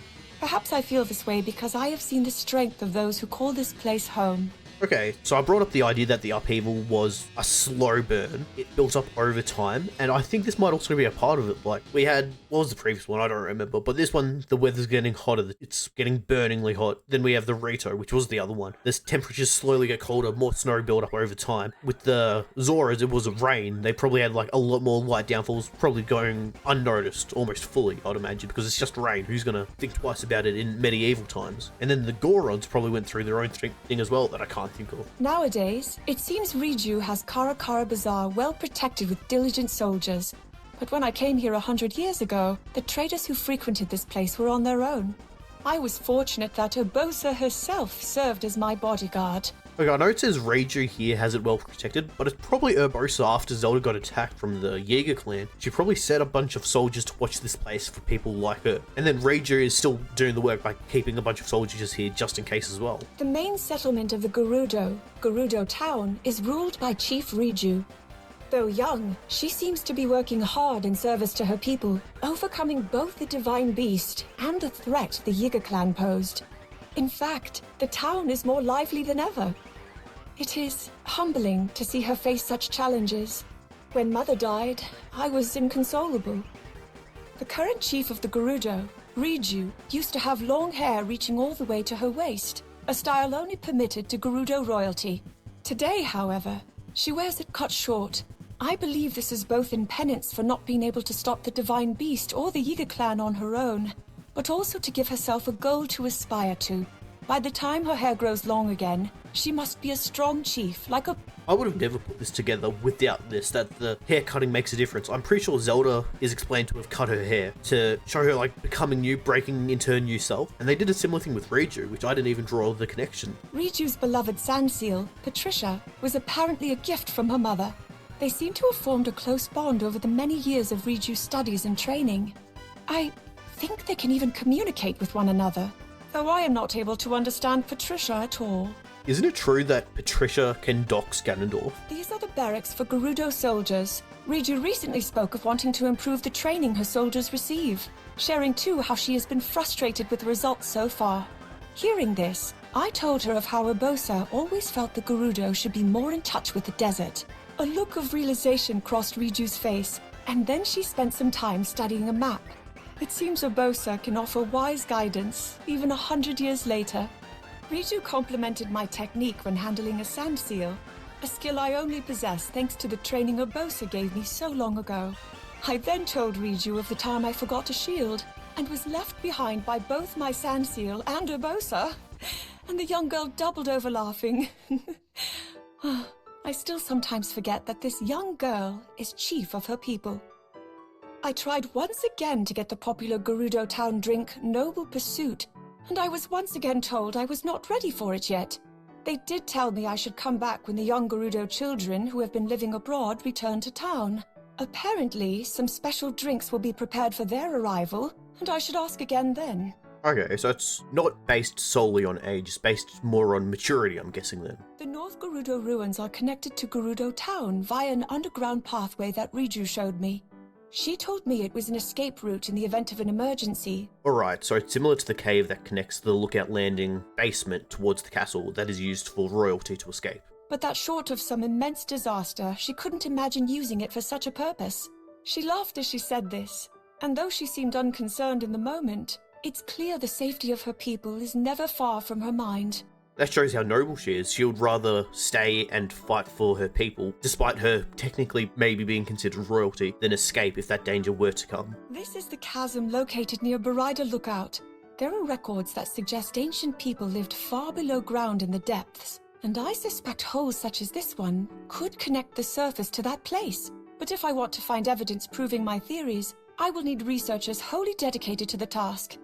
I should speak with Pura to see if she knows anyone qualified and capable of tackling this. Alright, so this probably leads to the Zonai survey team being founded. This lookout post was supposedly originally built to keep watch on Divine Beast Varnaboris as it lumbered through the desert, but now it is a place to observe changes in the desert landscape. I've heard it is tall enough to see above the worst sandstorms, and between this place and the lighthouse Raiju has planned for Karakara Bazaar, safely traveling the desert should become easier soon. The immense Gerudo Great Skeleton lies here. Legends say that long, long ago, Hyrule was actually the bottom of a vast ocean. Alright, so this gives credence to the theory of Breath of the Wild Tears of the Kingdom taking place in the adult timeline. But with the amount of time between Breath of the Wild era Hyrule and the rest of the timeline, the era of myth, it is entirely possible that a great flood could have existed in every timeline. Similar to the fact that an incident going down in the Twilight Realm could have occurred in every timeline as well. Same thing with the Sacred Realm getting corrupted. That could occur in every timeline. Of course, we would need more games to showcase that, like a remix of A Link to the Past in a different style, different gameplay loop, where the Sacred Realm becomes the Dark Realm, or the Dark World. Considering the marine fossils that have been found across the world, I see little reason to doubt this, except it seems to me that there are too few fossils. Maybe sea life found roots even deeper. Maybe through chasms like the one near Barida Lookout. Maybe as far as the depths. No. So is this implying that the depths could have been like fully flooded in the past, and maybe the Great Flood or the Great Ocean didn't actually happen? South Lome Labyrinth is one of 3 ruins in Hyrule that have been named after Lome. Each are incredibly complex in design and present harsh environments, which make them very difficult to explore. That said, they may contain important ancient relics, so it would be best to send out a dedicated survey team here. Okay, so that's why they have the pine cones that are meant to like lead you the way through. But it says named after Lome. Does that imply Lome might have been a person or a group of people like the Sheikah, like the Zonai, the little Lome? I finally get to see all these amazing sights you saw, Urbosa. I wish that it hadn't cost what it did. But thanks to the things you and everyone else taught me, and the time we spent together, I can move forward with my head held high. Thanks to you, I am going to be okay. Could you tell my mother that for me, please? This area was once alive and bustling with activity. There were several inns nearby, and the roads were busy with soldiers from the local garrison or travelers heading for the Temple of Time. Nowadays, only the wind moves through this place. I pray everyone who passed through here has found peace with Goddess Hylia. The passage up to the Great Plateau has been filled with dirt and rocks. Okay, this one could be interesting. I imagine the Great Plateau would have a fair amount of memories even in Tears of the Kingdom. Certainly some of this damage was caused by the Guardians' invasion. Is this the only mention of Guardians in Tears of the Kingdom other than the like one run-down Guardian in the Akala research lab? But some of the debris looks to have been placed deliberately. I imagine the intention was to keep as many monsters as possible from reaching the Great Plateau, where Link recovered in the Shrine of Resurrection. But how am I supposed to reach the Great Plateau now? So Zelda has probably never been on the Great Plateau at all, has she? Other than like the Jaeger doppelganger that looks like her. It was here, in the Shrine of Resurrection. Never mind, this shows that she has been on the Great Plateau since Breath of the Wild, but how did she get up? Because the entrance is blocked by water and a bombable surface in Tears of the Kingdom, and in Breath of the Wild it's even more secure with a non-bombable surface. So how did she get up here? That ancient Sheikah technology preserved Link's life. I was able to clearly sense when he woke from his 100-year slumber, and I am so happy that my voice could reach him. Okay, so not much to say about that, because she does talk to you, but it's good to know that Zelda is like looking over you as you awaken in Breath of the Wild. That's interesting to note. There are several ancient texts and works of literature that speak of the Temple of Time by name, but all of them describe a structure that differs in design from... Okay, this is obviously referring to the Great Sky Island Temple of Time, but if you think even further back, what if it is also like subtly referring to the Temple of Time scene in Skyward Sword, the one in the desert that we don't see much of in that game? It doesn't really appear like a temple, because I guess it's just an open air temple, like an altar design, but it would be interesting if they went back to that location in some way, like in the desert in an upcoming Zelda game, you find a way to travel in time. the one we see today. Hyrule's history is long, and this discrepancy is one of the unsolved mysteries of our land. Father's grave... One of the many unsolved mysteries, and this confirms it. In the Breath of the Wild one, it was a lot more vague, and this one just outright says, oh, it's Father's grave. And I suppose it does have the Royal Claymore, which was King Rome's weapon in Age of Calamity. I heard that stacking these rocks was the best that could be done for him. Well, they could not have picked a better place. That he will rest here, forever looking out over Hyrule. Mother, Father, though the land is still littered with ruins, I promise you that I will restore it. We need another Hyrule. I know I've said this before, but a bustling, lively Hyrule. I've been playing Nier Replicant recently, and Nier Automata, but mostly with Replicant, this would make sense. But the game is split into multiple parts, so there's the first part, where it's like everything's mostly fine. And then there's a big event that causes like a time skip, and then you play in the second part. A Zelda game should do that, like a mostly fine present. Like, I know Ocarina of Time technically does it, but because of how like dated that tech was and how limiting it seemed, imagine a lively, bustling Hyrule, towns all over the place.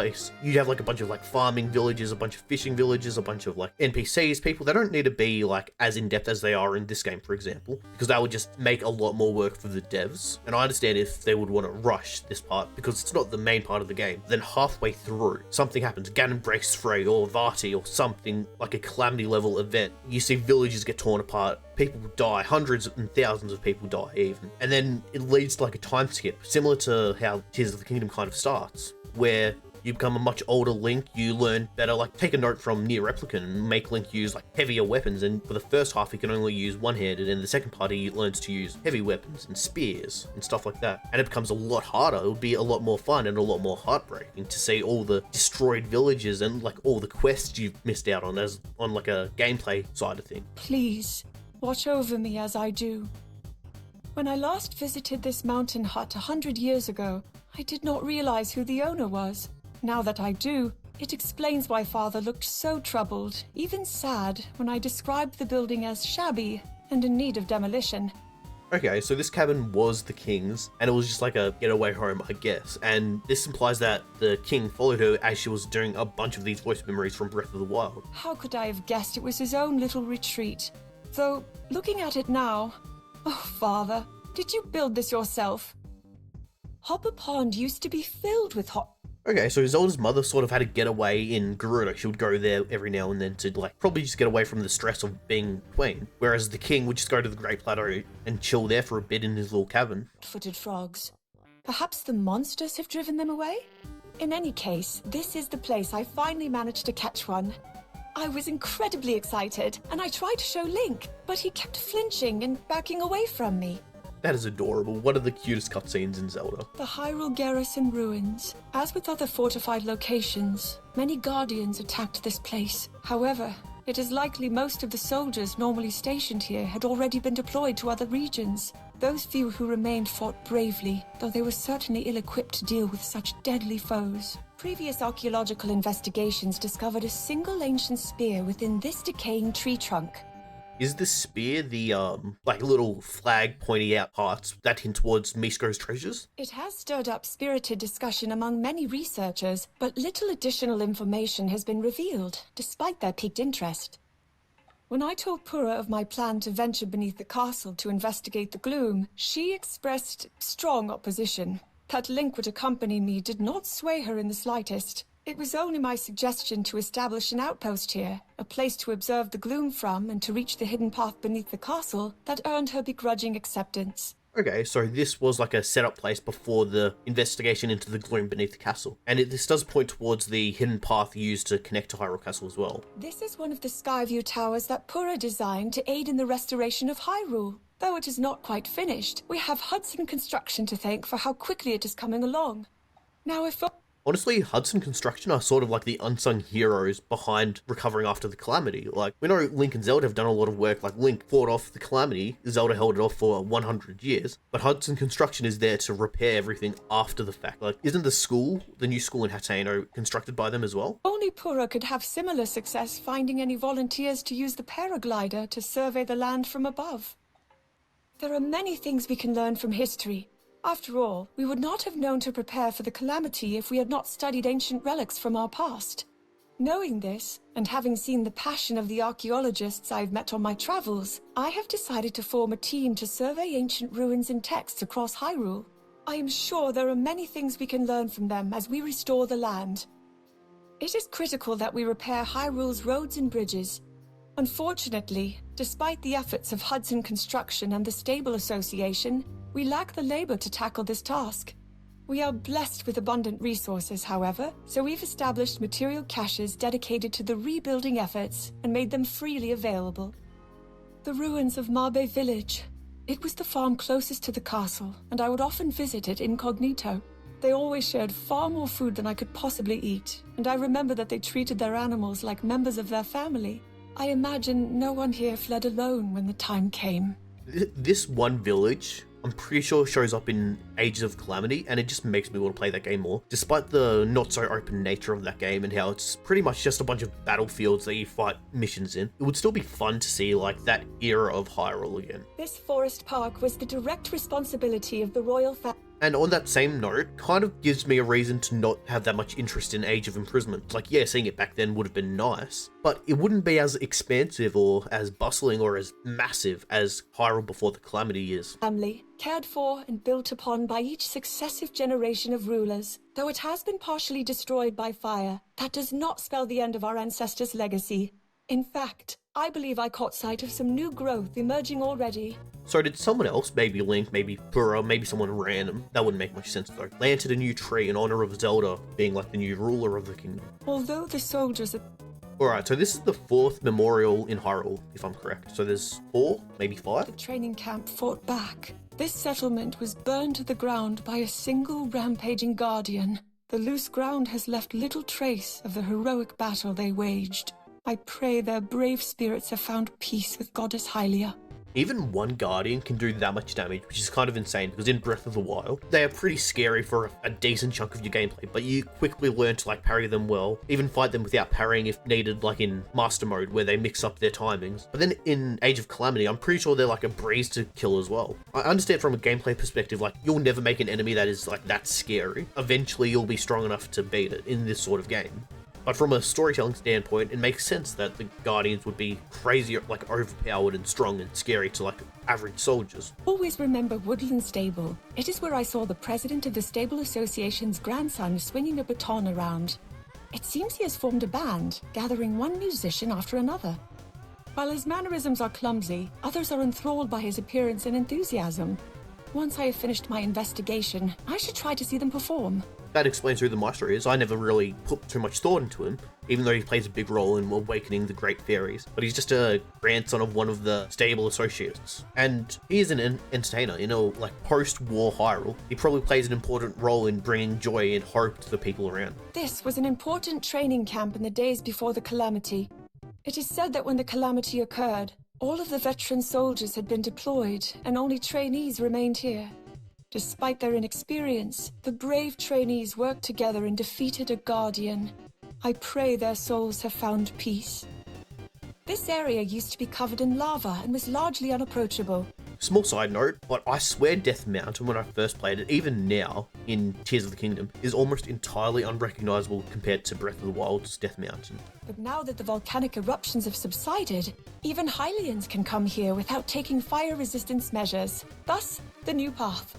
I've heard there are even plans for new shops along the road. This place is about to see some significant changes. When I was preparing to come here to Goron City, I bought lots of fireproof elixirs to counter the extreme heat. It's a relief to see those are no longer needed.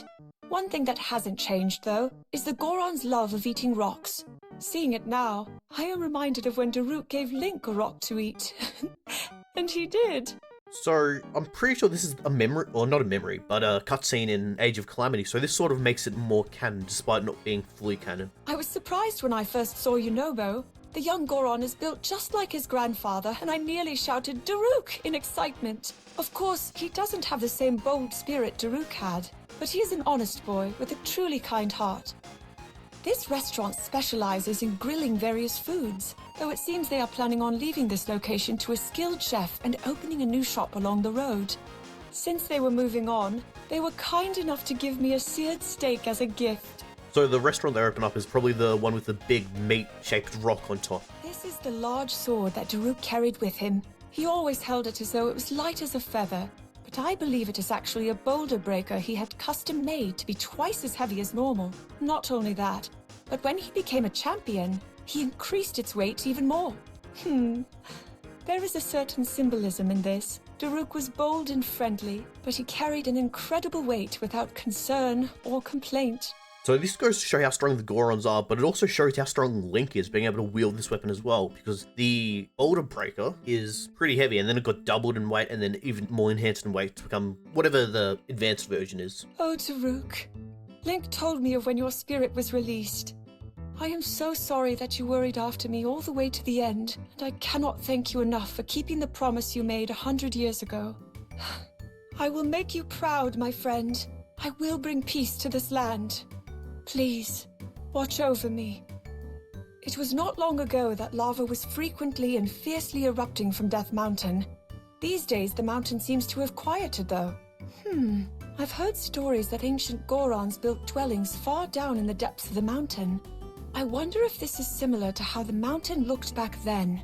With the lost city of Gorondia, which is what they're referring to making dwellings within the mountain, it would have been so nice to see, like, at least a cutscene of it being used as a city, because it does not feel like a livable environment, even for the Gorons. The sudden changes on Death Mountain left many Gorons feeling uneasy, but I hear young Yonobo goes to the mountain every day to mine ore from the exposed rock face.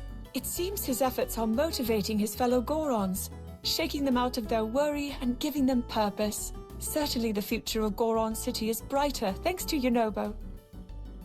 The Gorons looked so comfortable as they lounged in these hot springs. As for me, the heat was too much and I only put my feet in. Poor Link even caught a scolding from the Gorons when he tried to add a little water to cool it down. Apparently this temperature is merely tepid to them already. Do you think Gorons, like, bathe in lava to get, like, a actual hot bath because this is only tepid to them? Stables are a treasure trove of information and a great place to find members of the research team. Though we've only just begun our work, we've already received research reports from every region. As we continue working, I should ensure they know how to defend themselves. Exploring the unknown can be dangerous after all. So this leads to the quest where they're all in their underwear, like, practicing for whatever reason, I'm guessing. This was previously the trailhead for Death Mountain, but the path has collapsed and monsters have descended on the area, scaring off most of the travelers. If Daruk were here, I'm sure he'd clear out any opposition in no time. Assuming there are no dogs among them. We thought Akala Citadel impregnable, but the... Okay, this is another memorial. This is a really fun way to, like, guide you to the memorials, even though there's such a, like, minor element to the world. battle here proved it was anything but. We must carry the lessons learned from this battle forward with us. I vow to honor the sacrifices of those who died here. I will work tirelessly to restore Hyrule and to create a peaceful future for its people. South Akala Stable. Many guardians swept through this area, and though the building was destroyed, the workers were all able to get to safety. No doubt that is thanks to the soldiers of Akala Citadel buying them time.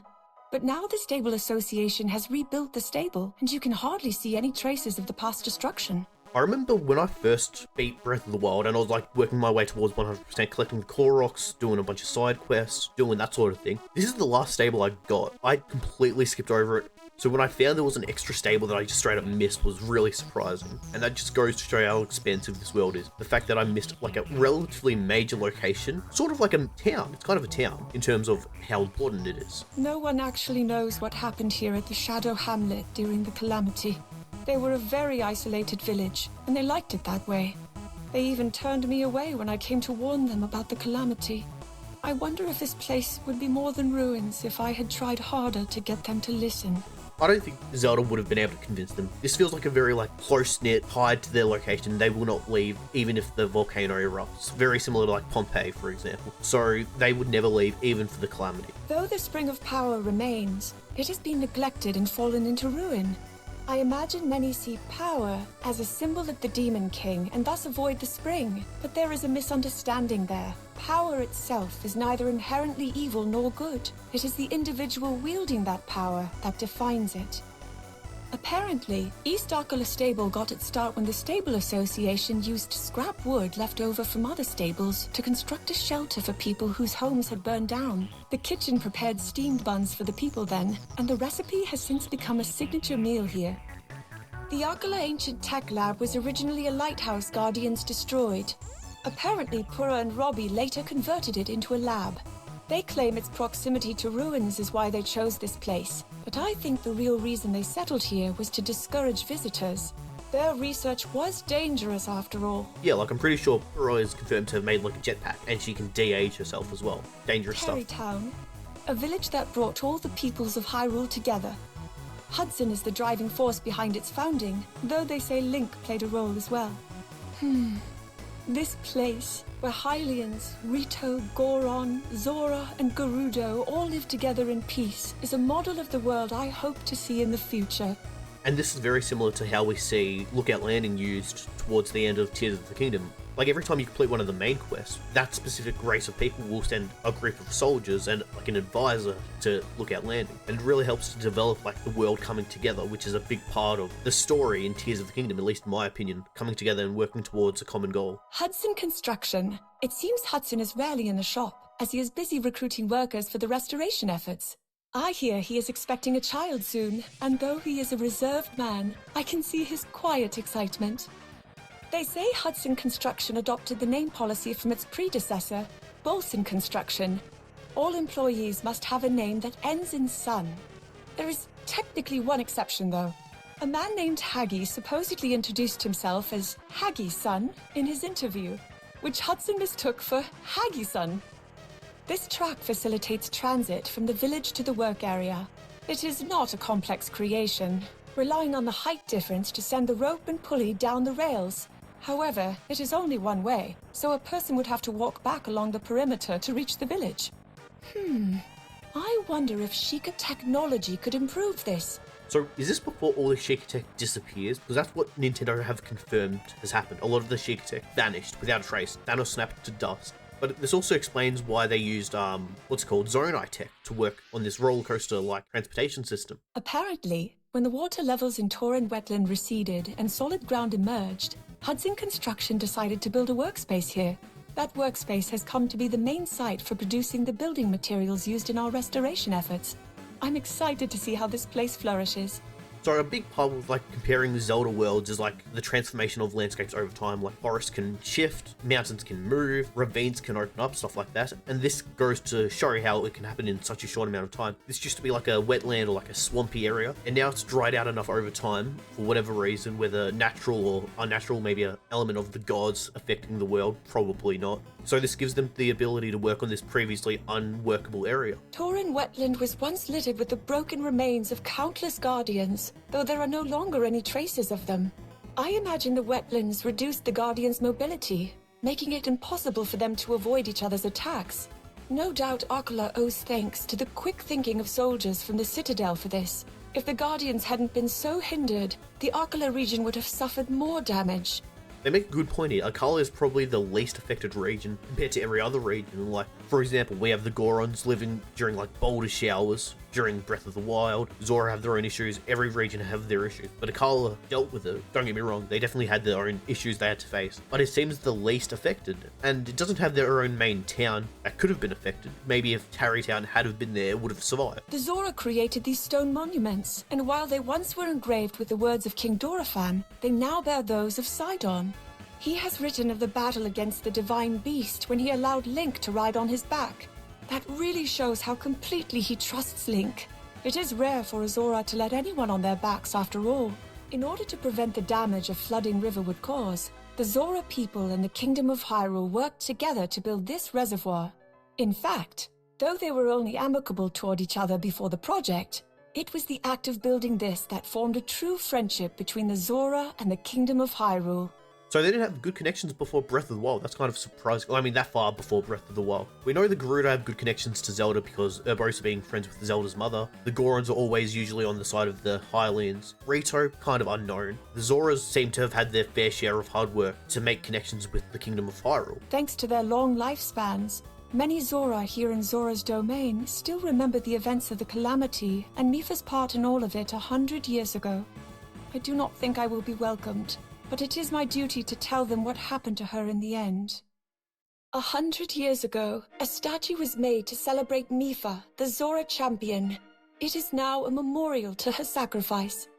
Apparently, it is thanks to Sidon that it stands where it does. It was he who proposed it be relocated to a place with a wonderful view. I'm surprised the Zora were willing to get the statue moved. It seems a lot would have been reluctant. There's this one piece of dialogue that says something along the lines of, oh, this is Mipha's sphere, you should throw it down the river or whatever to accept my passing. But then it came back to them or something. So they were unwilling to get rid of her spear. Why were they so eager or willing to get rid of the statue? With Link accompanying me, I told the gathered Zora of Mipha's fate.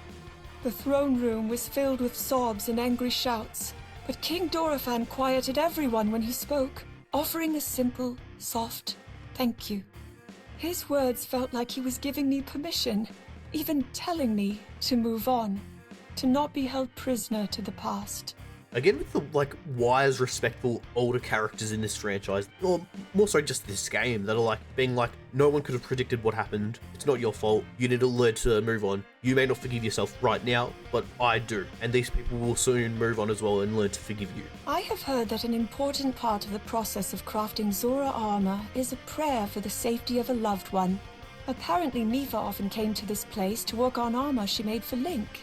However, in the end she left the armor with King Dorephan. Perhaps she knew she would not be able to hand it to Link herself. Waterbeds! I had only mentioned it in passing to the proprietor 100 years ago, so it was quite a shock to see the fanciful notion brought to life. And laying in one feels just as I imagined, like floating in a lake. I hear travelers enjoy the beds, but even more surprising, so do the Zora.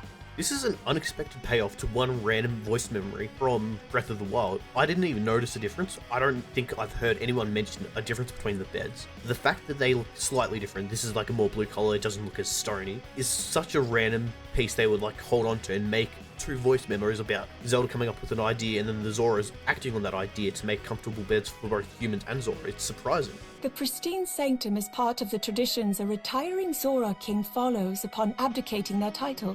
It is said that many generations of kings have cleansed their bodies in the pristine waters here, as well as offering one of their scales to this throne. In so doing, they symbolically abandon the earthly world.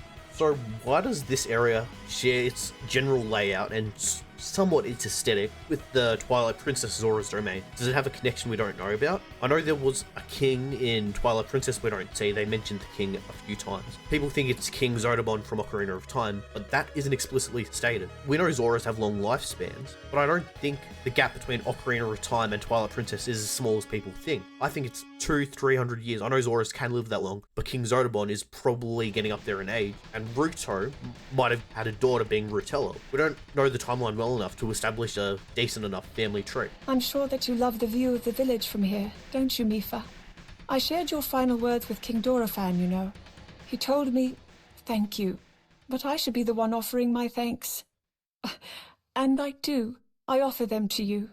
Thank you, Mifa. I wish only that we had more time together. The ruins of Goponga village. The people who lived here raised many horses. They used the unique terrain here as a stable, but it has been so ravaged by monsters now that it's virtually unrecognizable. Considering their skilled horsemanship, I want to believe everyone was able to flee on horseback.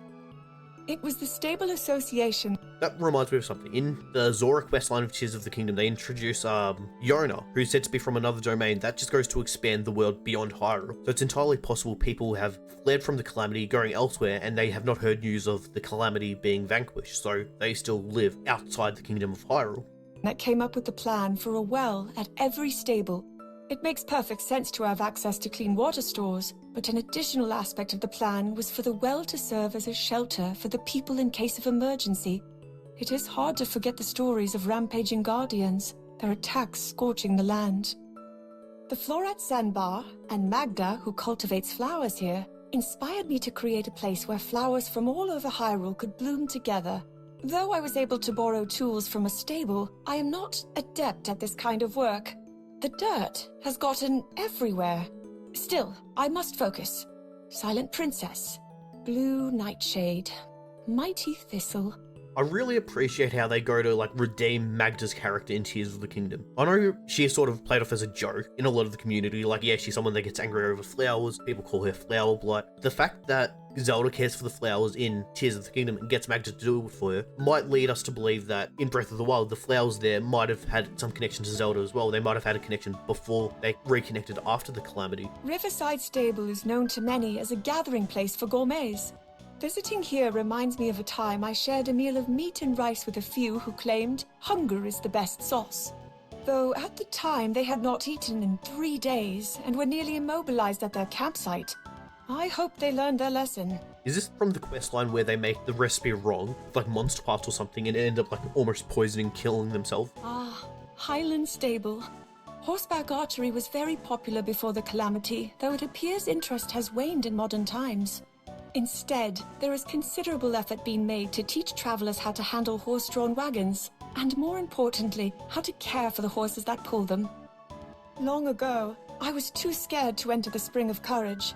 Not even just as a child, though then I could at least blame the intimidating message on the stone statue. Those who lack courage will be eaten by a dragon. But even as an adult, I always worried that I wasn't brave enough. Today, I think I can investigate every corner of this place without fear. I wonder if Zelda came across any Zonai stuff, because this is heavily connected to the Zonai area, I imagine. Lakeside Stable is the closest stable to where I first discovered the creatures I have named Dondons. That's the name, Dondons. You can see how I'd mixed it up with Dondozo. I found them deep in the jungle, and I knew I had to do what I could to protect them. I believe they use the rock-like bumps on their backs as a way to conceal themselves, but that is all I have learned so far. I think I will spend some more time observing them. I have heard stories about a heart-shaped pond, known as the Lover's Pond. I am almost certain it wasn't here before, although this place was once thought of as the wish-making mountain, and I hear many people would visit. Perhaps all their wishes manifested as the pond. Some may laugh at this idea, but I think I like it. There was a time when Tuft Mountain was famous for binding two people's destinies together. However, that legacy seems to have been forgotten as time passed. Standing here, taking in the magnificent scenery, I feel all my worries melting away, like how a setting sun slowly melts into the horizon. I'm really surprised they don't bring up the fact that Tuft Mountain is named after King Tuft from Triforce Heroes from the Kingdom of Hytopia. You imagine they would make that connection. Same with Mount Rome, in all honesty. Lurelin Village was once a small fishing center, but apparently the rise in monsters has driven many of the villagers away from fishing. Now it hosts travelers, attracting them as a sort of resort with its beautiful scenery and delicious food. The village may have changed, but its people are some of the warmest I know. I feel a wonderful calm visiting here. I was so hyped when I heard about pirates. I was so disappointed when I found out they're just normal enemies. I was amazed at the delicious food I was treated to by the fantastic cook here. It seems she traveled far and wide in Hyrule, gathering an incredible 228 recipes before getting married and settling down. I suggested she open a restaurant, and while she seemed to laugh at the idea, I saw a quiet pride at the compliment. Is that how many recipes are in Tears of the Kingdom? I don't know, I still haven't made them all yet, but it'd be interesting if it is. She's made every recipe known, which wouldn't add up because there are some cheese recipes which require doing a questline and cheese only gets discovered in Hateno. She would not know about cheese. It seems they That is a weird statement. She would not know about cheese. turned an abandoned ship hull into a house, even using palm trees to hold the ship in place. It has become something of a local landmark, as well as a place for guests to stay. Considering its size, it really does make sense they would use it as an inn. The goddess statue in Lurelin Village is now worshipped as the guardian of the ocean. I believe it used to be thought of as the guardian of fishing, but it seems that as the number of fishers shrank here, the role of the goddess statue has changed along with the village itself. Not everyone can adapt to the changes that life brings. There is much we can learn from the people of this village. Cape Cressia was once known as the Demon King's Claw, and many villagers feared this place. But the name has fallen out of use as time has passed. I myself have walked the length of this area, and I didn't feel anything particularly evil about it. Probably another reason the name is largely unused today. I wonder where the name originated from. It would be interesting to look at a map of all these voice memories and see if there's one, or at least one, at all the different geoglyphs around the kingdom. When the head of Lurelin Village asked me how he might raise awareness about his village, I immediately thought of this place. Cornet Beach has such long stretches of sand, and it's free of coral reefs. I thought perhaps some sort of playground that incorporates the ocean would be a wonderful addition. But no, it really is an outlandish idea. I couldn't even bring myself to suggest it. So this is where they set up the water racing area after doing that quest near Tarrytown. 100 years ago, Eventide Island was filled with monsters and impossible to safely approach. Link came along to protect me, but he suddenly covered his eyes the moment we landed. Fortunately, it seems all the monsters vanished with the calamity. Regardless, when I asked him what he was doing, he said the last time he was here, he had been stripped of all his possessions when he arrived. He could have mentioned that possibility before I set foot on the shore. Polite, he's a gentleman. Many people evacuated from the town around Hyrule Castle, but less than half of them made it from there to this point. And even then, as they saw the Guardians appear before the dueling peaks, they thought they were done for. Thankfully, these brave souls were here to protect them. I pray they found peace at last. The dueling peaks. I shudder to think of what would have happened if Link hadn't led everyone here. The steep terrain gave us some protection, and plenty of places to hide from the Guardians. Many lives were saved, including my own. I was always being protected back then. So that'd be like after the events of the Calamity first appearing, where Link and Zelda is running through the dueling peaks towards Kakariko, but they're in the field there, and that's where the final memory takes place. Many soldiers lost their lives here when Guardians rampaged through the area. Now numerous swords throughout the field mark their graves. I passed by so many as I made my way here. It is our duty to never forget them, nor the sacrifice they made. Though some believe a miracle occurred here at Fort Hateno, the truth is less divine. We were all saved thanks to the soldiers, including Link, who chose to risk their lives here, though they would not have had to do so if my power had awakened sooner. Regardless, I pray their spirits were comforted by Goddess Hylia. Dueling Peak Stable is one of the newly established stables. Considering this whole area was devastated by the Calamity and completely overrun by Guardians, it's a good thing there was not a stable here before. So does this make this the most recent stable that gets made, aside from the one that moved? It'd be interesting that this stable popped up after Link gets taken to the Shrine of Resurrection, so sometime between that and the 100 years where he's resting. Kakariko Village. The Sheikah that live here are quite peaceful, but that does not mean they are unwilling or unable to defend themselves. I would not be surprised if this village avoided the worst of the Calamity because any monsters that threatened it were summarily dealt with by the villagers themselves. I came here to visit a friend that I had not seen in 100 years. She had been an advisor to the royal family, and following the Calamity, she became the leader of this village while awaiting my return. The relief on her face when she saw me. We talked for hours and hours, trying to make up for all the time we'd lost. There are beautiful fish with a unique patterning living in the waters beneath the falls. They must be the ornamental fish Sheikah researchers worked tirelessly to breed here 100 years ago. Their efforts were certainly hindered by the Calamity, but it doesn't surprise me that the Sheikah would still find a way to finish their work. Okay, so this is the unique fish they ended up breeding. What does this fish do? Let me load up the wiki page for it. Surely it has some sort of special buff. Okay, that's interesting. They don't give any other buff. They're just regular fish, just with a unique pattern. And they do appear in Breath of the Wild, so I don't know why it specifically says they were crossbred here. You know what? I just realized. They were bred in the 100-year gap between the Calamity and Breath of the Wild, so that's why Zelda is unaware of them up until this point. Okay, that makes sense. A local guardian. It has long been believed that frogs bring good luck. In fact, they hold spiritual significance for the Sheikah. For my part, I pray not only that the land of Hyrule be restored, but that we can then continue to work together and achieve great things. A garden for growing plums. 100 years ago, Impa planted a plum tree here to celebrate a child's birth. It really has grown into something beautiful since that time. The care Melly has put into maintaining this place is clear to see. Now that I think of it, could she be... Is this saying that Melly is Impa's daughter? Because that'd be really interesting. I always thought it would be Pyle's, but now that I think about it, I don't think it's stated they're related anywhere. The house where Coco lives. She picked such an abundance of flowers for me that we decided to make garlands with them. She said she would teach her little sister Kotla how to make them as well. Seeing her work so hard stirred memories of when Mother taught me how to weave garlands together, though I found it very difficult at first and may have even cried in frustration. It seems the great fairy Kotera no longer lives here. I have heard that the only truly appropriate offering to her was rupees, and after the villagers started offering vegetables, thinking that would suffice, Kotera quickly grew weak. She was too considerate of the villagers' feelings to say anything, though.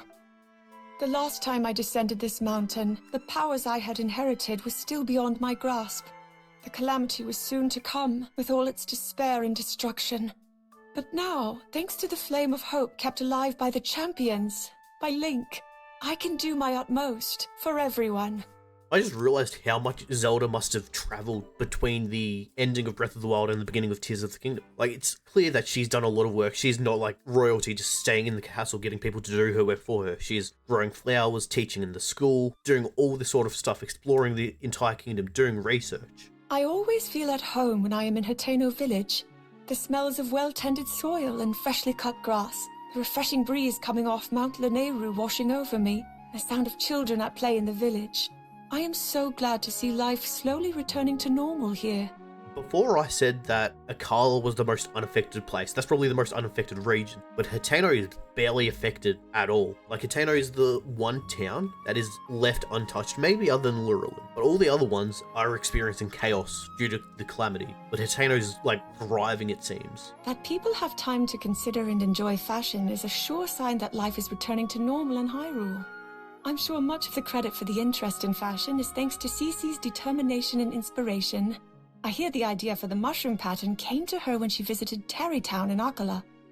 Kochi Dye Shop What does Tarrytown have to do with mushrooms? here in Hateno Village specializes in dyes. The owner, Sage, stuck his own head into his dyeing machine and turned his trademark red hair black. Apparently it happened while he was working on an idea he got from some drawings his son Safaro made. I must admit, I am intrigued with what he's up to. I pray that as the restoration work continues, Hateno School will become a place where children can find many paths toward their futures, that it will shine as a beacon of hope for generations to come. I will forever associate Hateno Pasture with the meal I had here 100 years ago.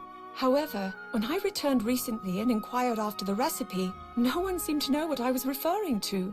Could that unforgettable dish be lost to time? I think I remember the original memory this is referring to. It referred to Zelda having a dairy product. I don't remember how clear it was, but I think I said something, it's probably the cheese from Tears of the Kingdom, and this confirms it. It seems that when the calamity was defeated, all of the ancient relics here at the Hateno Ancient Tech Lab turned to dust and disappeared.